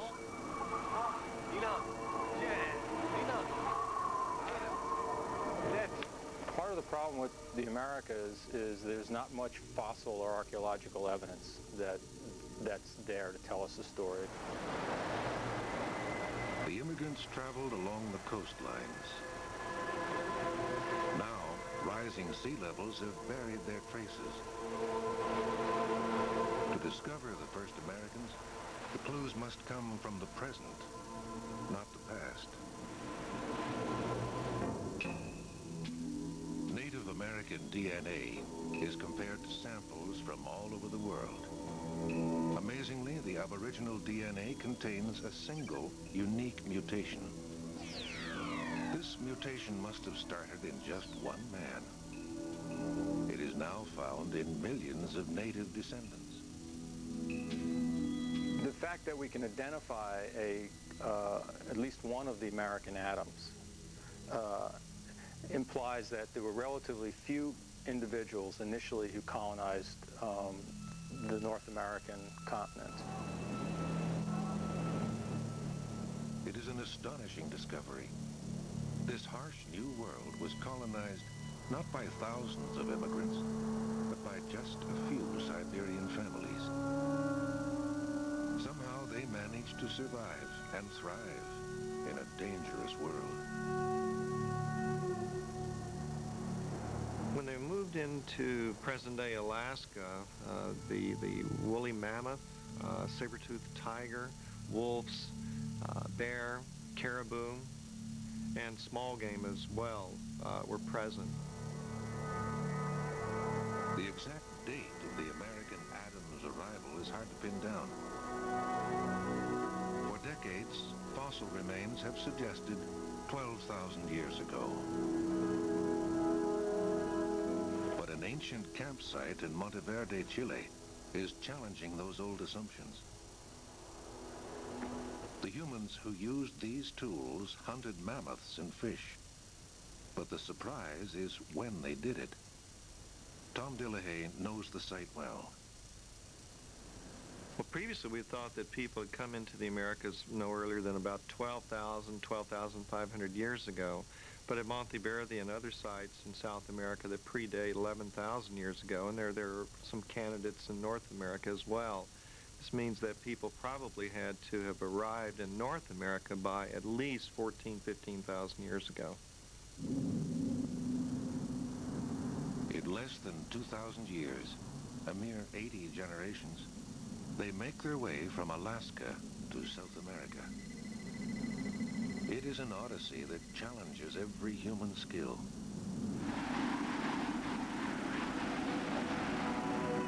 As they travel south, each generation of immigrants encounters a new habitat. Hunters must learn to fish.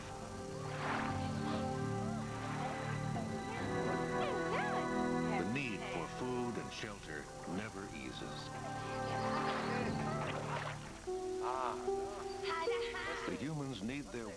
every day just to survive. And planning is a key ability.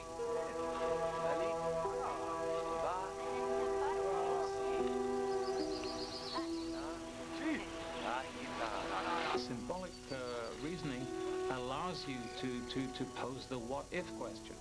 It allows you to imagine situations which you've never seen and situations which may never have existed, but you can still manipulate those in the mind, and it is a releasing factor for your for your behavioral potential.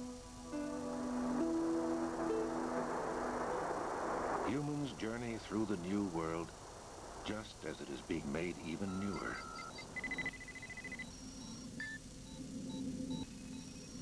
Within 2,000 years, the glaciers retreat, the Ice Age ends, and North America is reborn. Suddenly, there's a food crisis. The giant mammals of the Americas vanish. Mammoths, mastodons, saber-toothed cats are wiped out. Probably slaughtered by our meat-eating ancestors.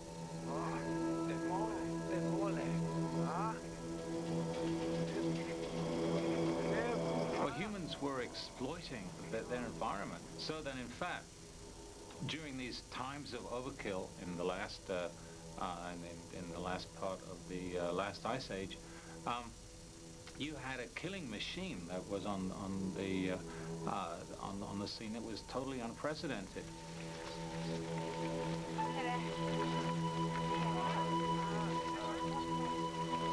Bones found in the United States prove man's skill as a hunter. But the end of the Ice Age may also have played a part.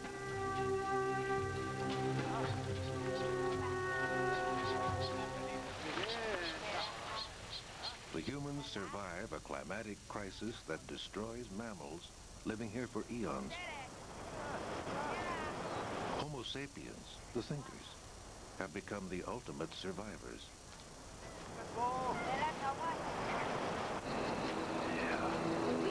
The first Americans have passed an amazing test. They have grown from a few families to a people spread across 2 continents. They have prospered when other species have died out.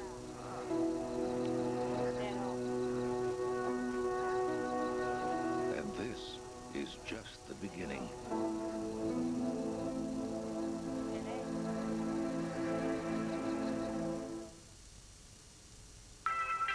What do you want? Who do you care for? How do you want to be remembered? The power of J.P. Morgan. Wealth Management Online.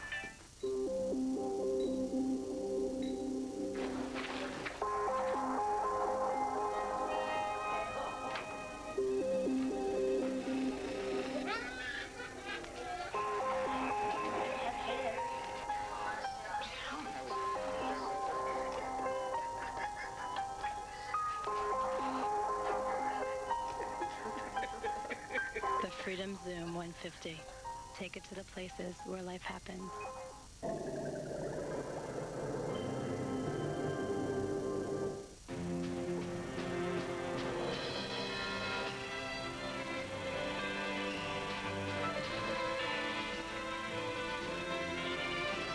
As the moments of history define our progress, so values define our character.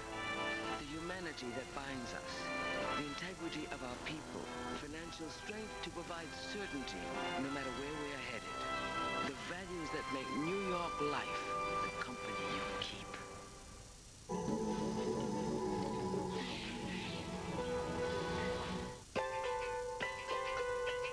I like to leave my problems at home when I drive. But if I can't leave them at home, I tell them they can come along. But only if they shut up and enjoy the ride.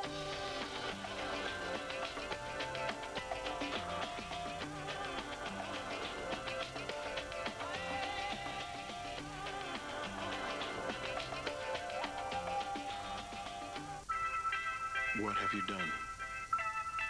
What haven't you done? What are you working towards? The power of J.P. Morgan. Wealth management online. Hello, fellow partially eaten fish. Hello there. Have you heard about the website called Discovery.com? Why, yes. It has interesting facts about the world we live in and lots of practical information on stuff like health, traveling, and pets. Wow.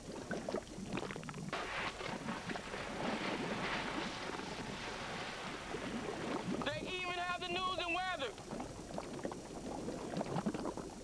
Croc Week 101 prepares students to watch Croc Week on Animal Planet, the ultimate crocodile hunter event. Preparing to watch Croc Week is like training for a marathon, but it's a crocathon. You may not be the crocodile hunter, but watching Croc Week on Animal Planet lets you share the danger. When is Croc Week? 7 nights, new Croc Hunter shows, Big Danger. Croc Week starts this Sunday at 8 p.m. Don't miss it. Give me a little kiss, you gorgeous little snake.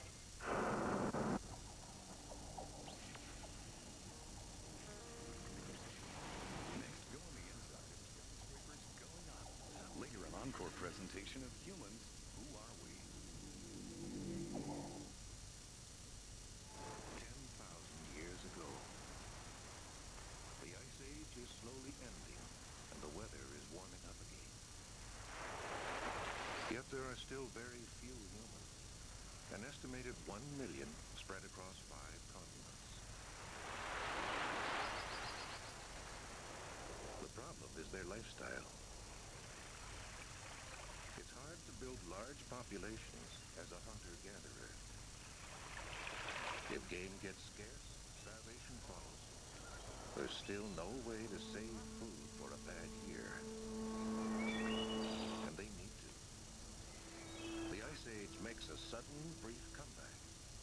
Once again, droughts cause the death of plants and animals the humans depend on.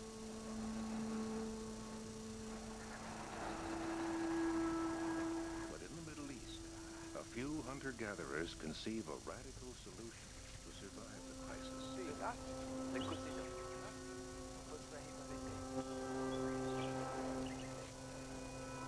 Realizing that their main staple food, the cereals, the yields are becoming smaller and smaller every year in the natural fields. The most easy solution was, in order to supply the food for the large communities, is to start cultivating. It is the birth of agriculture.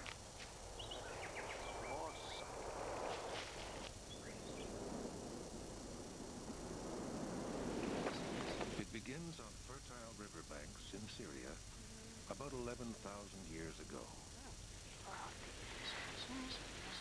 Soon, tribes in Asia and the Americas make the same life-saving breakthroughs. On every inhabited continent, Homo sapiens alters the physical world more in the next 5,000 years than their ancestors did in 5 million. Forests fall. Farms expand. Cities rise. Our species controls the evolution of hundreds of other animals and plants. But are the humans themselves still evolving? The answer lies in the laboratory of America, where humans continue to migrate into alien environments.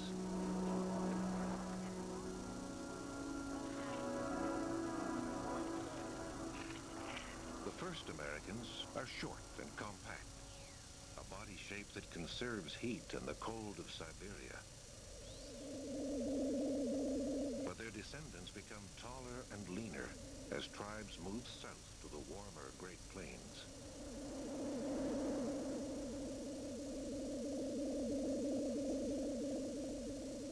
In the high mountains, they get large lungs and a barrel chest to gulp oxygen from the thin air. Europeans show signs of recent evolutionary change. Today, the average height of European men is about 5'9". They are half a foot shorter than the first Homo sapiens who walked into Europe 40,000 years ago.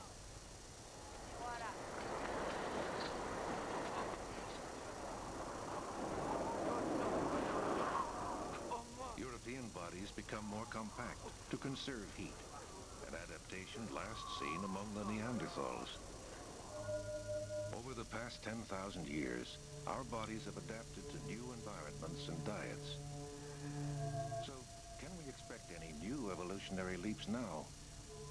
A re-engineering of our brains and bodies in a world where the PC replaces the plow?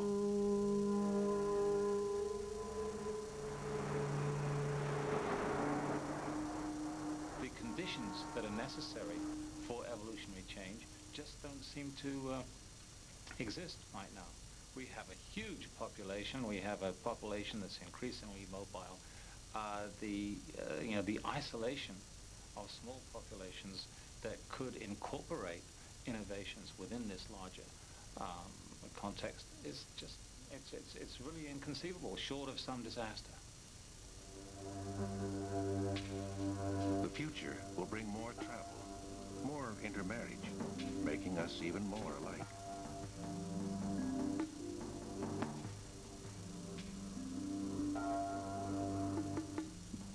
The human body may have reached its final form, but what about our minds?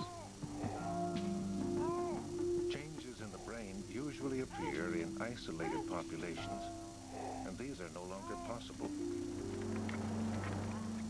We lug around the same brain that our ancestors developed. But some believe we may overcome our Stone Age origins, a perspective more common in the New World than the Old. Certainly we see this in America, where people have come from all over the world, and they seem to adapt to having automobiles and televisions and cell phones and everything just fine. So I think we have to look at it that throughout our evolution, we have been a flexible species, a species that has been designed to meet many types of environments. The human experiment began 5 million years ago. At the worst of times, humanity came within a heartbeat of extinction. But each peril helped forge a smarter brain, the brain we have today. An ancient mind with amazing flexibility.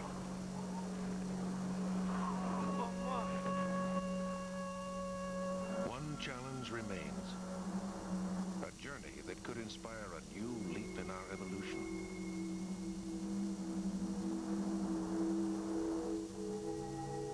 One of the things that will happen when we go out into space is perhaps colonization, I think inevitably colonization, and therefore isolation among populations. And so that will certainly drive genetic differences. The ability to adapt to different environments will be important in those outposts, in those colonies, and that could lead to a new time in our evolutionary history where we go from one species back to what it used to be like, and that is perhaps many species.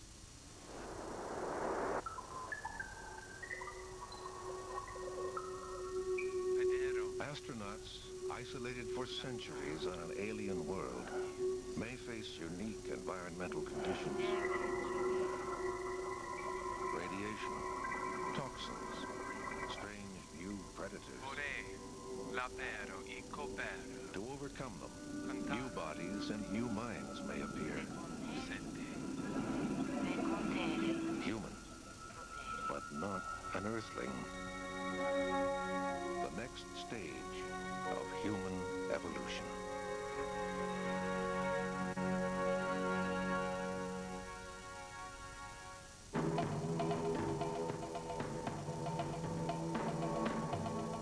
Up next, how high can we go? From the Empire State Building to modern-day architectural masterpieces, explore the stories behind skyscrapers on the inside. And does a giant squid...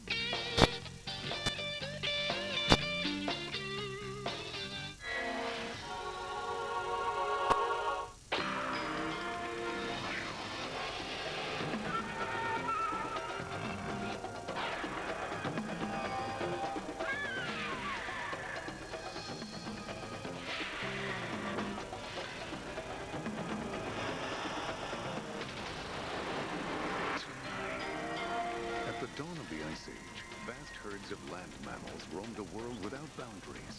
But by 10,000 years ago, severe climatic changes had reshaped the planet. Those who persevered are the last of the Ice Age survivors.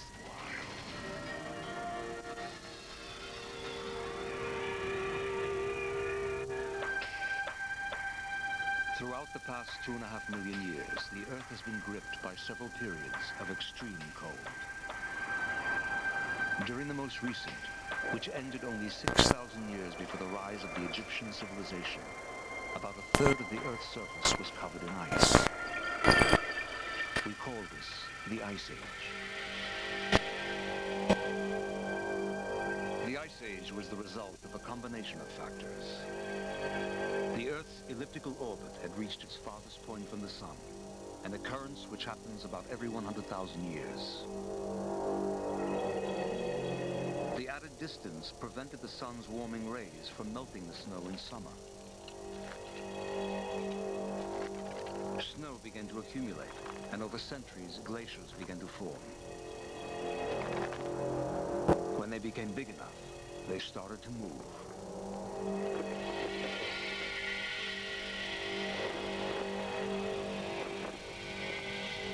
The enormous ice sheets that descended upon Canada and the northern United States are thought to have been as much as 2 miles thick. As they moved, they forced animals to move further and further south to survive. New York City would have been almost completely buried in ice.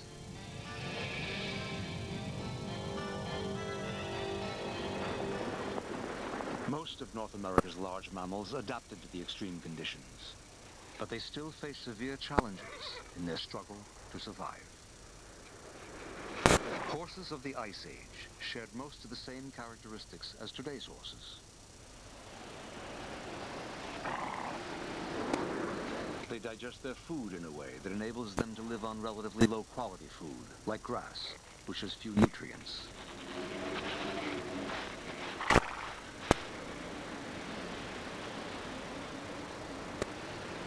But they must eat large quantities to maintain their strength, and in winter, grass can be hard to find.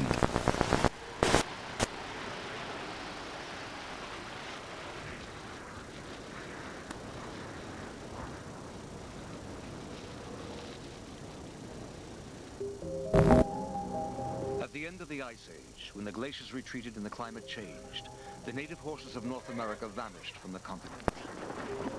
But horses survived in Europe, and these in America today are their descendants, brought by the Spaniards during the colonization of the New World. Bison are among North America's most rugged and enduring large mammals. During the Ice Age, they adopted long hair for insulation against the bitter cold. But even today, many die each winter.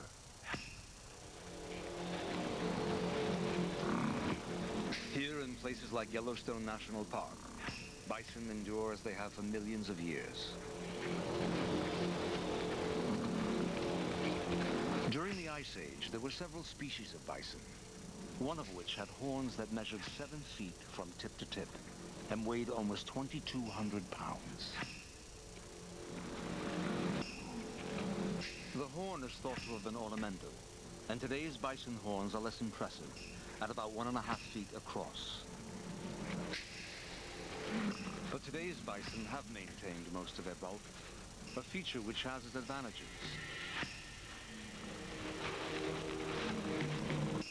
Large animals have a greater density that enables them to retain heat better than smaller animals. Another element of bison's success is their ability to find food in winter.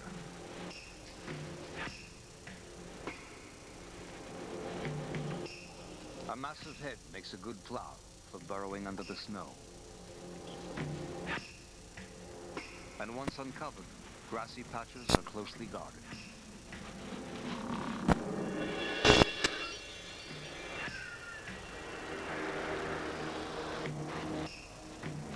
Bison originated in Eurasia and were among the last animals to cross into North America over the Bering Land Bridge that once linked Siberia and Alaska. Their success here was remarkable, at one time numbering 40 to 60 million.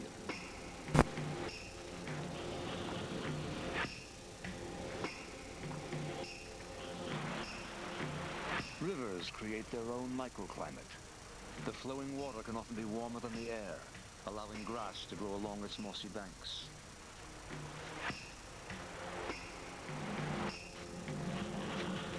The bison survived the Ice Age. Millions were killed during the 19th century expansion into the American West. The descendants of those who survived are but a mere fraction of the millions that once roamed this land.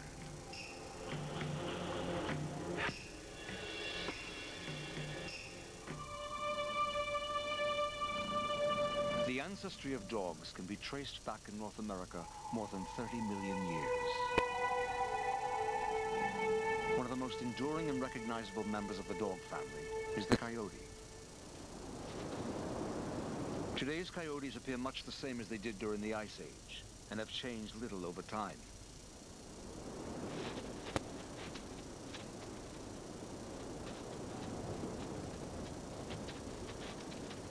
For the most part, they are opportunists, relying on small prey and carrion when available.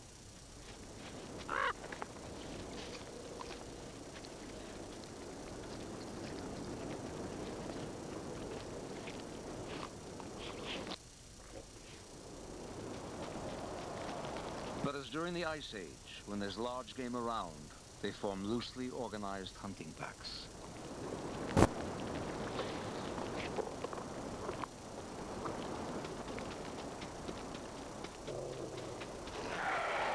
Feeding order is determined through displays of dominance and submission.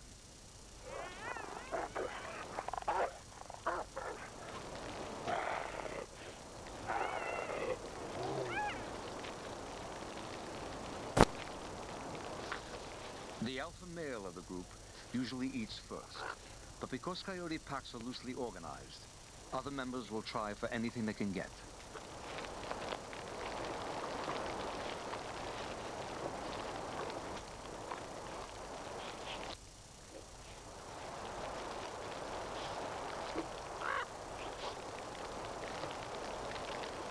Predators like the coyote help to maintain balance in the natural world. Each death permits the survival of another animal. Rivals often attempt to take over a kill, so this pack must constantly be on guard.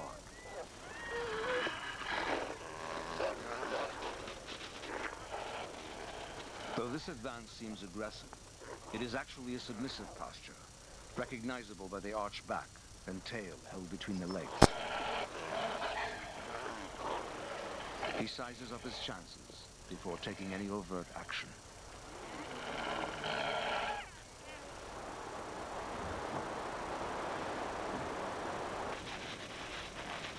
Today, as it was 10,000 years ago, the coyote's staple diet is mice.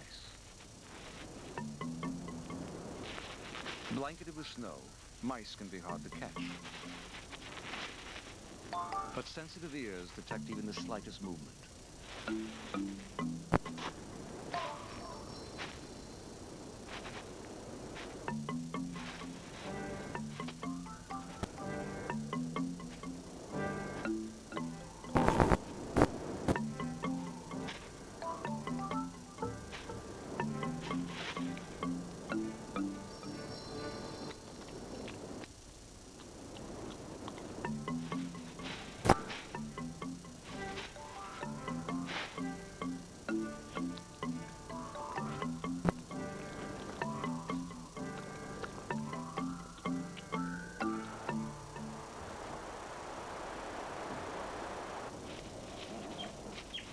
Opportunities for food are few and far between in winter, and anything that moves is investigated.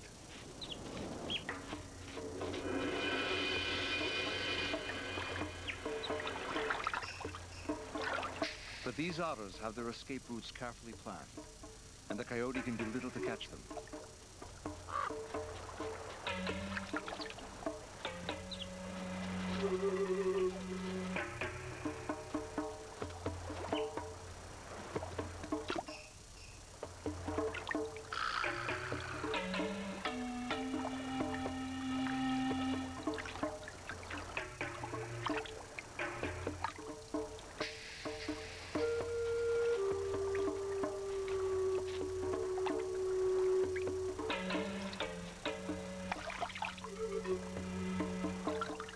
hardships of the Ice Age are past, the endless search for prey continues, often ending in frustration.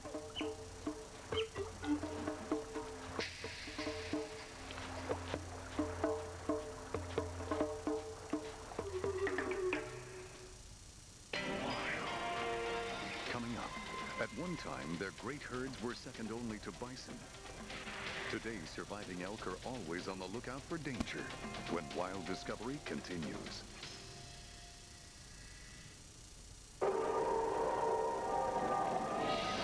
Tonight on Discovery, the future of lockdown. Go on the inside of prison tech at 8. Then King Arthur Explored on Science Mysteries at 9, followed by Into the Unknown at 10.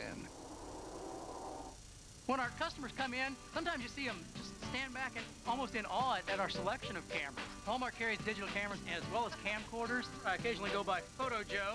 I love to use my camera for my kids. The kids' birthday parties, the baseball games, I capture those memories. That way you can really embarrass them later on. At Walmart, we carry only name brand cameras, only the good stuff. We carry a lot of digital cameras. It's a great way to take photography to a new level. All the latest models at the everyday low prices. There are no bad photos. As long as you're having fun taking them, that's what it's all about. You're watching the Discovery Channel. The signs of aging are written all over your face. Neutrogena Healthy Skin Anti-Wrinkle Cream is clinically proven to start visibly reducing them in only 1 week. Neutrogena Healthy Skin Anti-Wrinkle Cream, recommended #1 by dermatologists. Imagine not being able to see, how your life would be affected. As an eye doctor, I think about that every time I examine my patient. If you haven't had an eye exam recently, get one from the doctor next to LensCrafters or your eye doctor. Just get one. You're watching the Discovery Channel. Wild Discovery Ice Age Survivors. Can a computer think? Can it learn? Can software be developed that acts exactly like the human brain? For 50 years, that's been the question. Today, mutants are the answer. Using a patented breakthrough in neural network technology, Computer Associates has created the first software that can think. Imagine what this new software can do for your business. Nugent's software that can think. In this book, in this meticulous script, lies a dying man's description of a disaster. Today, this historical eyewitness account is the key to a high-tech salvage operation that hopes to recover a lost shipment of white gold. Join the search for The Treasures of the Royal Captain, Monday, July 24th at 9 Eastern and Pacific on the Discovery Channel. Sponsored by Lincoln, American Luxury.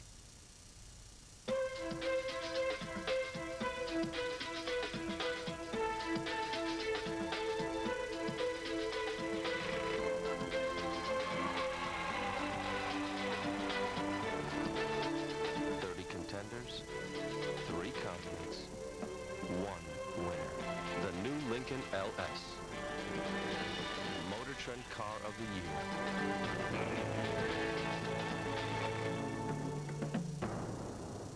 Hi gang, it's me, Fireman Jim. My friend Sarah and I have a few safety tips for you and your family this summer. Rule 1, when playing around the water or in the water, it's always important to have a grown-up with you at all times. Rule 2, if there's ever an accident around the water area, be ready to call 911. Just pick up the phone and call 911. Fireman Jim and Friends are brought to you as a public service by Time Warner Communications. Highway Hi-Fi has more than just car audio and security. Highway Hi-Fi now has everything to make your vehicle unique. At Highway Hi-Fi, you can get bug deflectors, running boards, hitches, power windows, and door locks. Wood grain dashes, bed liners, bed rails, and more. When you want to make your vehicle unique, come to Highway Hi-Fi, your one-stop full-service shop for all the accessories you need. Highway Hi-Fi, Melbourne, Merritt Island, and Titusville. Highway Hi-Fi, innovative mobile electronics and accessories.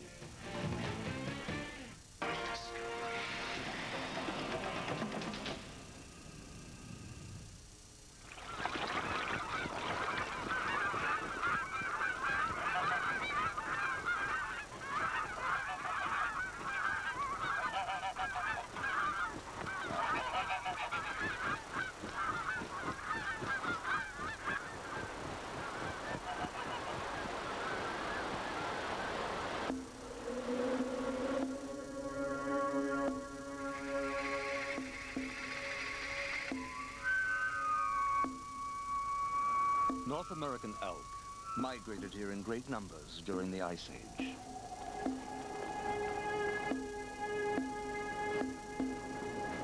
They are descendants of the Eurasian lineage that at one time included a giant elk with antlers that spanned over 10 feet.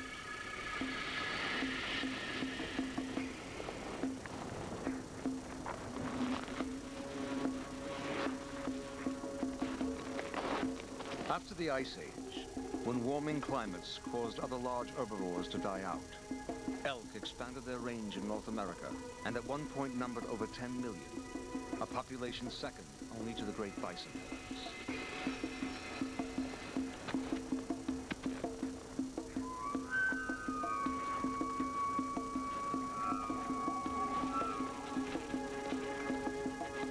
During the summer, males are mainly solitary.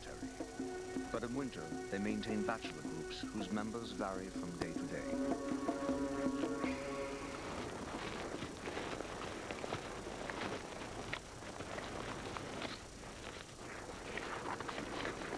In order to attract cows and defeat rival bulls, an elk must become large and powerful.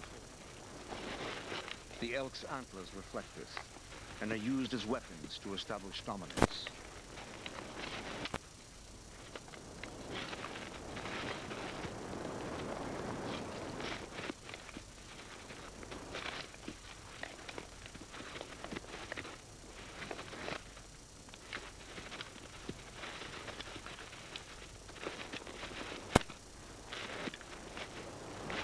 Though the antlers can cause severe damage, males rarely kill each other, as a fight to the death would expend more energy than it would be worth.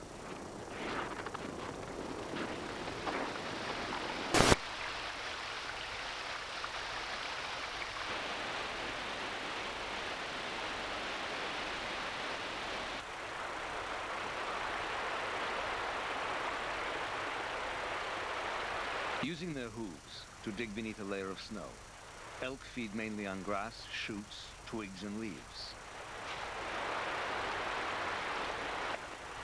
The ability to dig for food in this way was a benefit during the brutal winters of the Ice Age.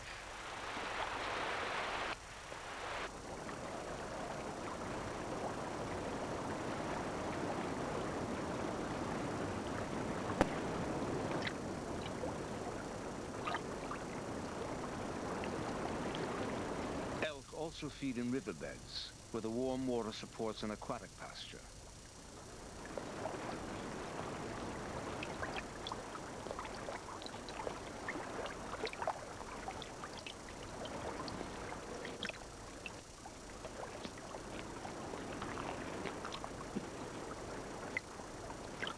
But this bull must remain constantly on the lookout for his age-old nemesis, the wolf and the grizzly bear.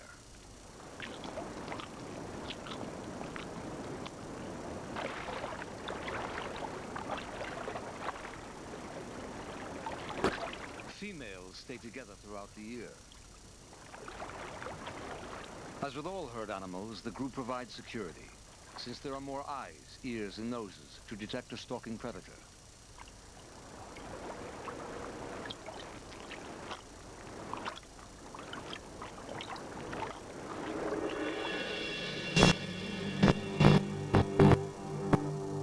In a nearby clearing, a young calf has become trapped in quicksand. It is a scene that has been played throughout history, and one which has provided us with our richest source of fossil remains.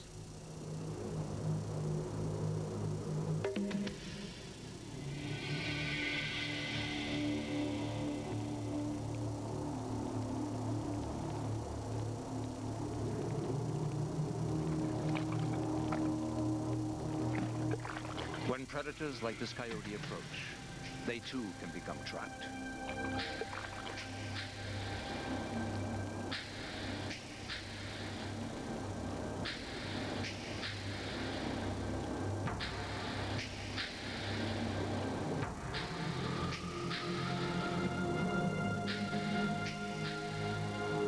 Fossils obtained from scenarios like this have allowed us to reconstruct a remarkably detailed portrait of North America during the Ice Age.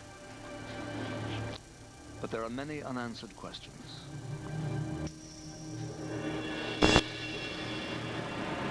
What we do know is that about 10,000 years ago, global temperatures suddenly began to rise.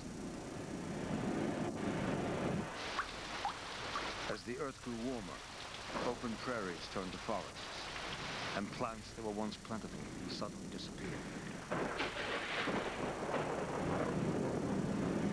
Animals that relied on these plants were, in many cases, unable to adjust to the changes.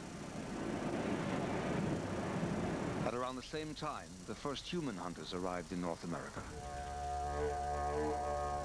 With many species like the woolly mammoth already weakened by environmental changes, it didn't take much for human hunters to finish them off.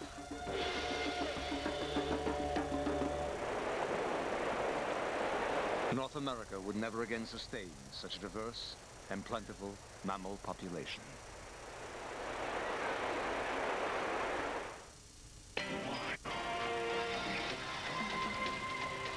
Coming up, the Lord of the Jungle and the King of the Beasts.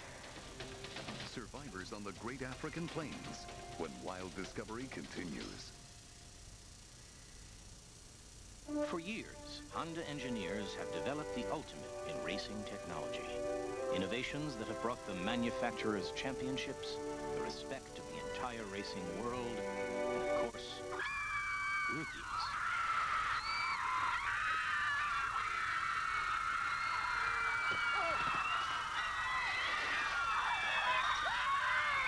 Fortunately, this same technology goes into every Honda we build.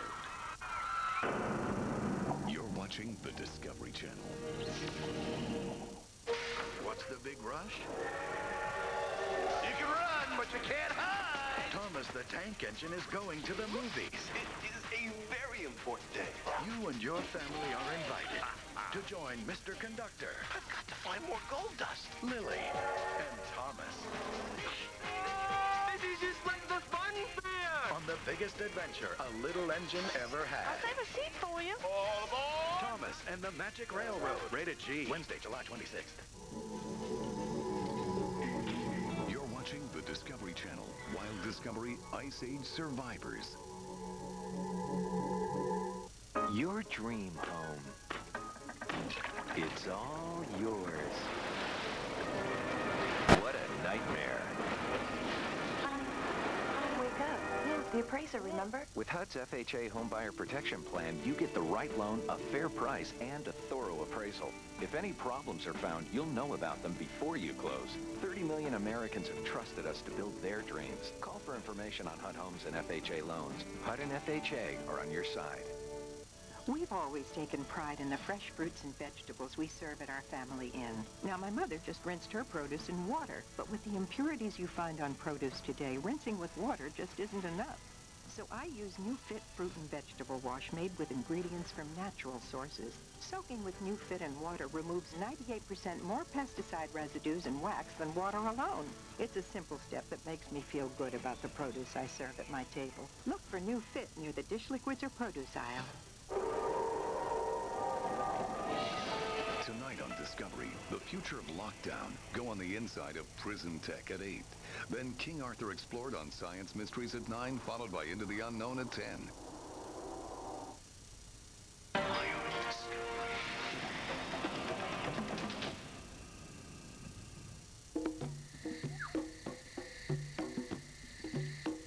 The plains of Africa.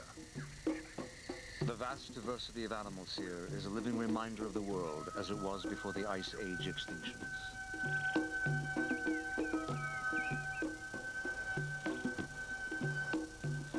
Africa's geographical position protected most of its animals from the Arctic cold, permitting huge herds to migrate across its limitless terrain.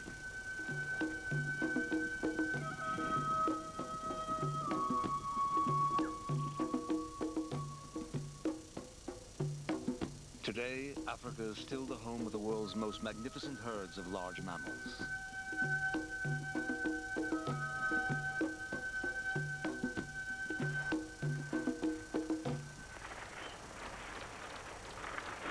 Elephants are the largest land mammals on Earth. During the Ice Age, they enjoyed the boundless resources Africa provided.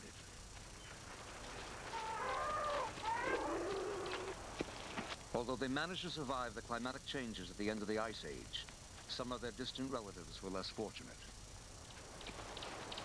Mammoths migrated throughout the world, but when the glaciers retreated and their food supply disappeared, so did the mammoths.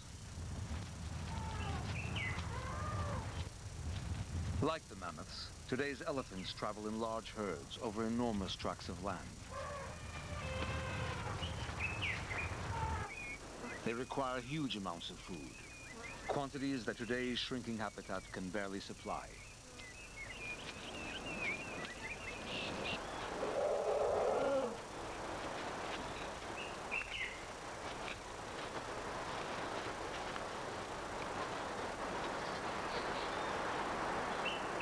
Grasses, shrubs, and the bark from trees make up most of their diet.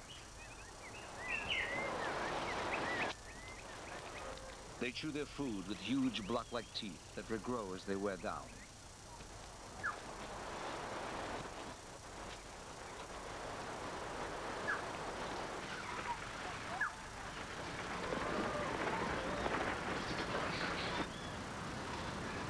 In order to reach and manipulate food, elephants evolved trunks.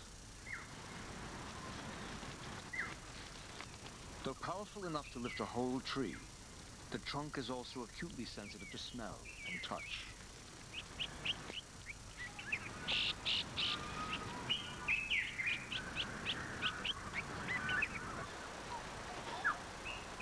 Stripping bark from trees and shrubs enables elephants to utilize a food source other animals can neither reach nor digest.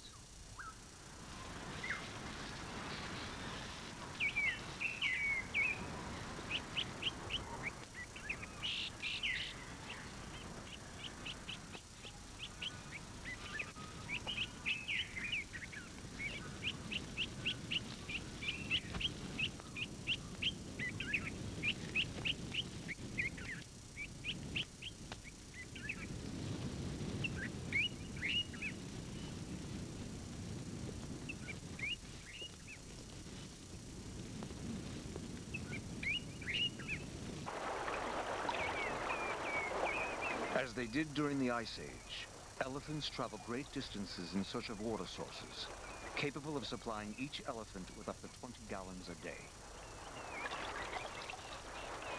Often following the same paths over time, elephant roads are carved through even the densest vegetation.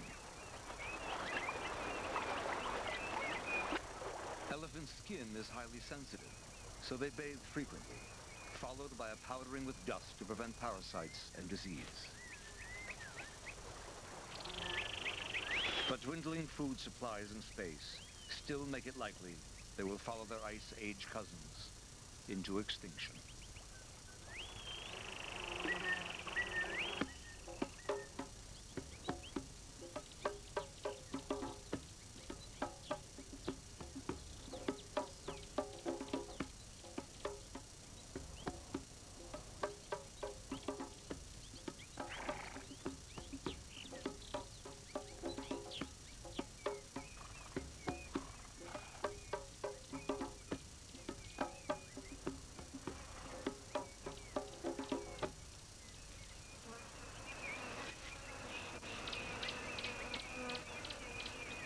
A group of African lions slumbers in the midday heat.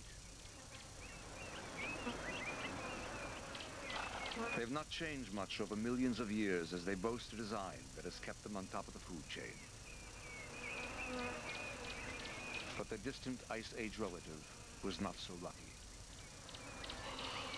During the Ice Age, saber-toothed cats used 6-inch serrated fangs to slash open their prey. But when their prey became extinct, so did the saber-tooth. Today's African lions retain the basic characteristics of their extinct relatives. But a tight social structure sets them apart from many of today's other cat species.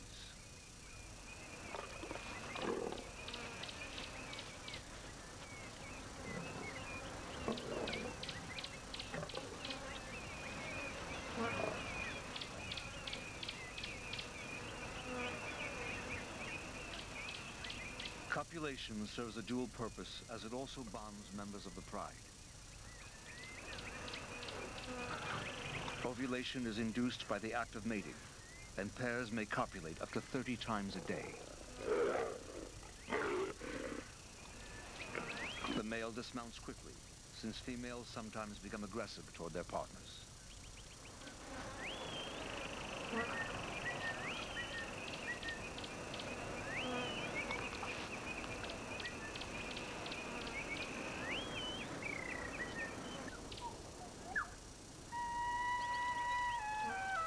Litters average 3 or 4 cubs and enjoy a long period of parental care.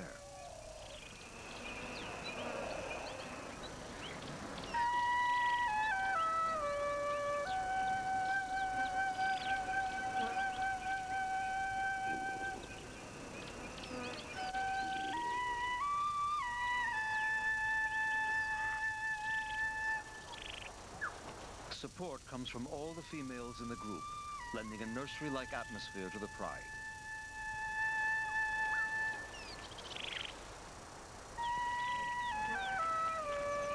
Communal suckling is rare among mammals.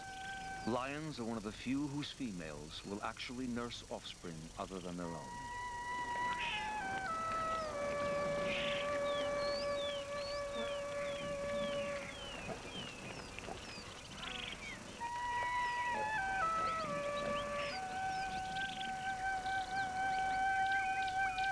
Lions have the largest brains and are the most social of all cats. 2 traits that today, as they did during the Ice Age, contribute immensely to their survival.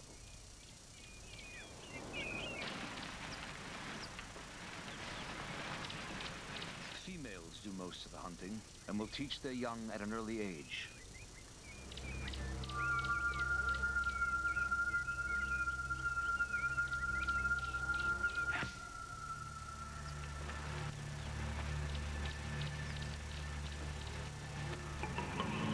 Camouflage and stealth are the keys to a successful hunt.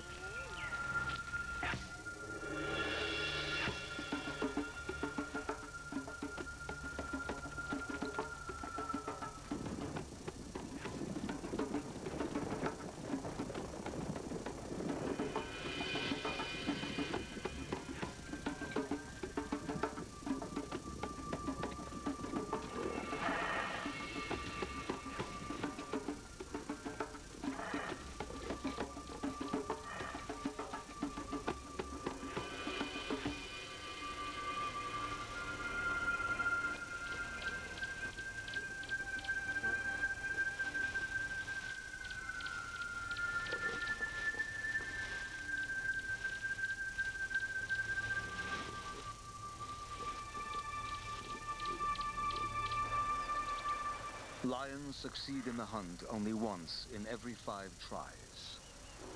But through trial and error, this mother will train her cubs as quickly as possible, so they can begin to fend for themselves.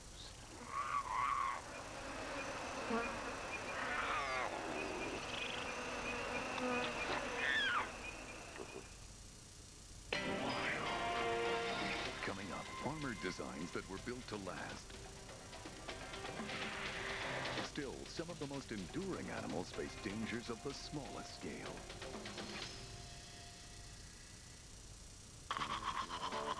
Oh, sure, you'd love to brush after you eat, but sometimes you just can't. So do the next best thing. Chew a whole new kind of Aquafresh. Introducing Aquafresh Dental Gum. Its triple protection helps clean your teeth, fights harmful plaque acids, and it freshens your breath.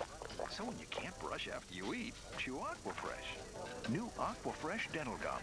Brush when you can. Chew when you can't. It's in the toothpaste section. You're watching the Discovery Channel. Wild Discovery Ice Age Survivors. We spend most of the time outdoors in the summer. I'm off of work because I'm a teacher, so the kids have a blast. What can I say? Follow Daddy. I will say this about Walmart. Think of it like one big indoor playscape. What is that?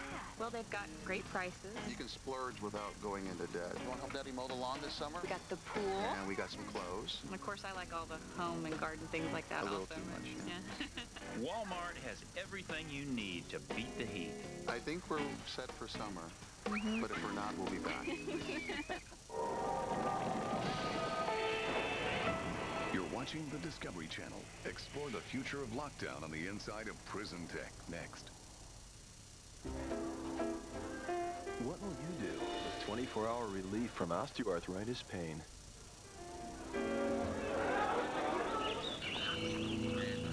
What will you do with 24-hour relief from its stiffness?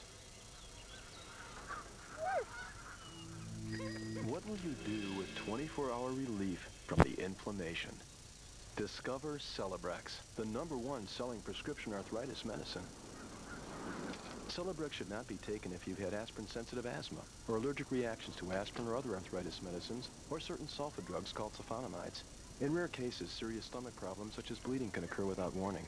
Tell your doctor if you have kidney or liver problems. This information cannot replace your doctor's advice. Only your doctor can assess the benefits and risks to decide if Celebrex is right for you. Talk to your healthcare professional and call 1-888-CELEBREX. What will you do the day you discover Celebrex? Hello, fellow partially eaten fish. Hello there. Have you heard about the website called discovery.com? Why, yes. It has interesting facts about the world we live in and lots of practical information on stuff like health, traveling, and pets. Wow.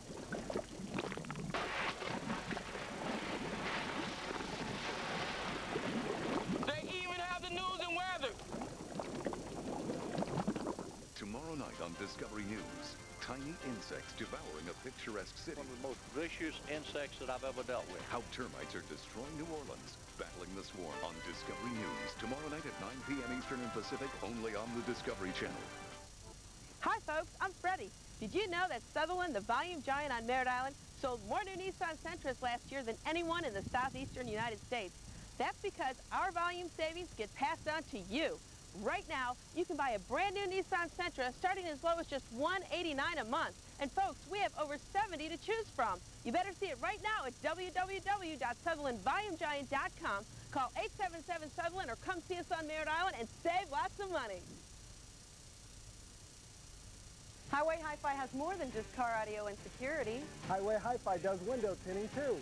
Highway Hi-Fi can tint your car, truck, van, RV, and more. Installed by our qualified technicians with a lifetime warranty at prices starting at $69. Highway Hi-Fi can even tint your home or office windows. There's no better way to save on your power bills this summer. Call us today for a free estimate. Highway Hi-Fi, Melbourne, Merritt Island, and Titusville. Highway Hi-Fi, innovative mobile electronics and accessories.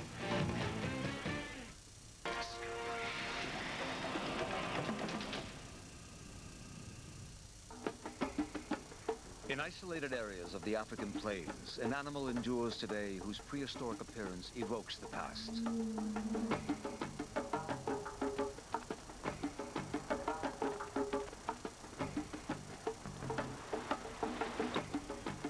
Like elephants and hippos, rhinos were far more abundant during the Ice Age.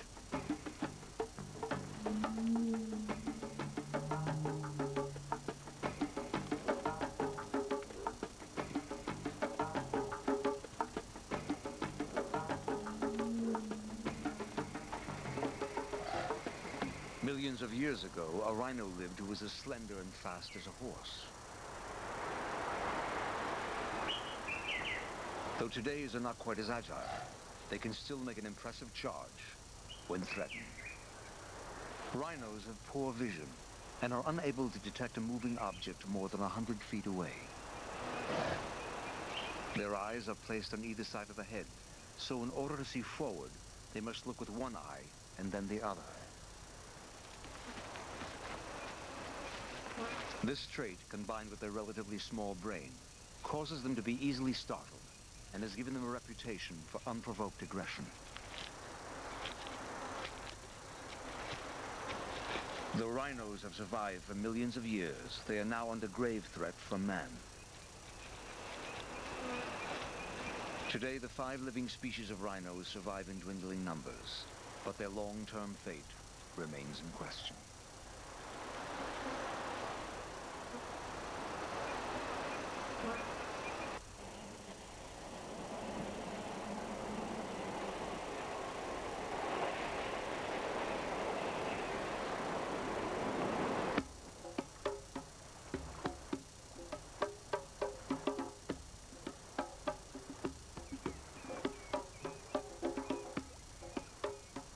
Millions of years ago, hippos lived in forests and were much smaller than today's 3-ton average. But as forests gradually gave way to open plains, hippos moved out of the forest and into the water.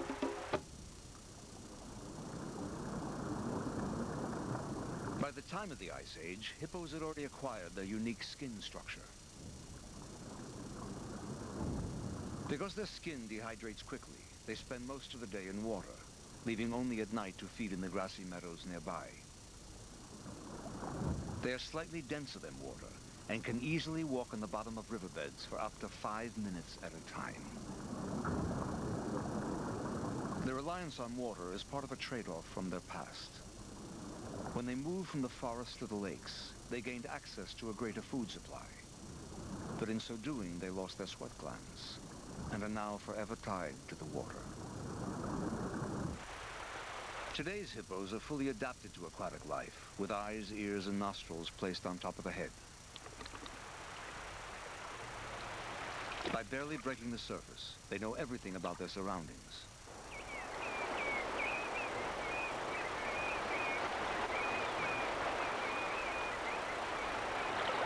As their Ice Age ancestors did, dominant bulls maintain exclusive mating rights in their territories and defend them rigorously. Their razor-sharp lower canines are up to 20 inches long and can inflict severe damage. As evening approaches, groups begin to come ashore for feeding. They'll walk along their regular trails to their favorite pastures and may not return until morning.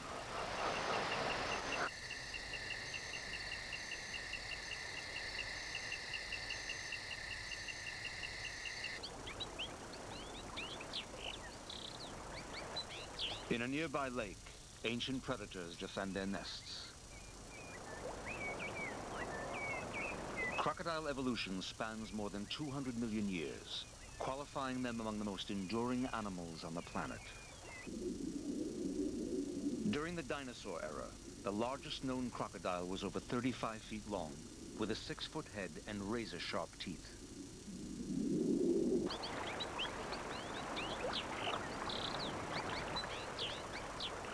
Today's crocs average about 16 feet, but they still possess many of the same traits as their predecessors. As they did here during the Ice Age, female crocs come ashore to lay their eggs. After about 3 months, the female uncovers the nest, allowing the eggs to hatch.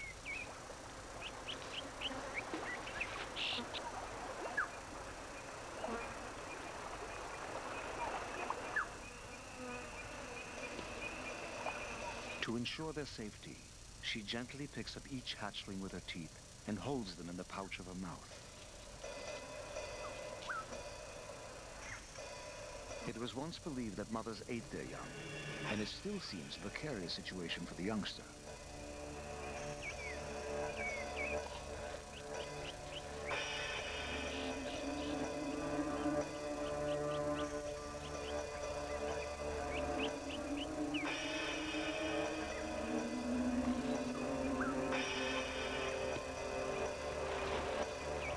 Carrying as many newborn and unhatched eggs as she can, she makes her way back to the water.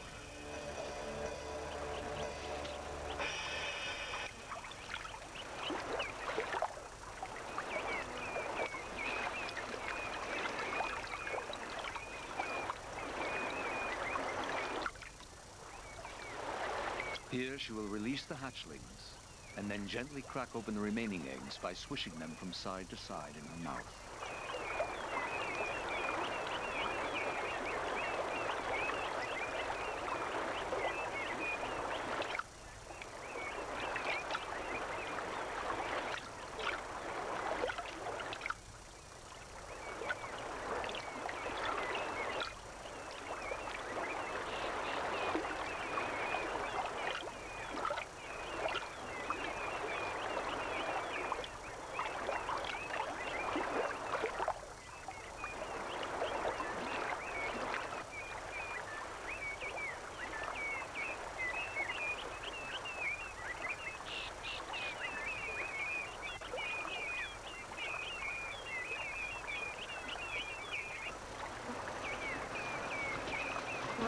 Just as they have done through countless generations, the remaining hatchlings on shore make their way down to the water's edge.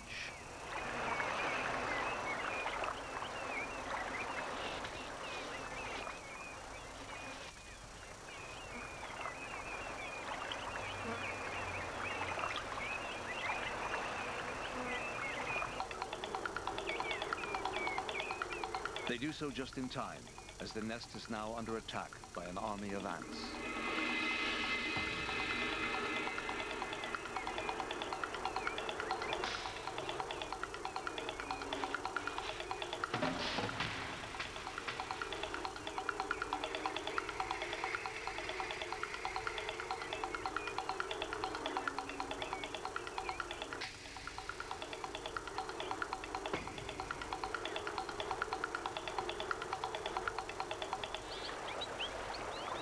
There are many other perils for young crocs and their mothers to face. A nest must be defended with vigilance if its eggs are going to survive.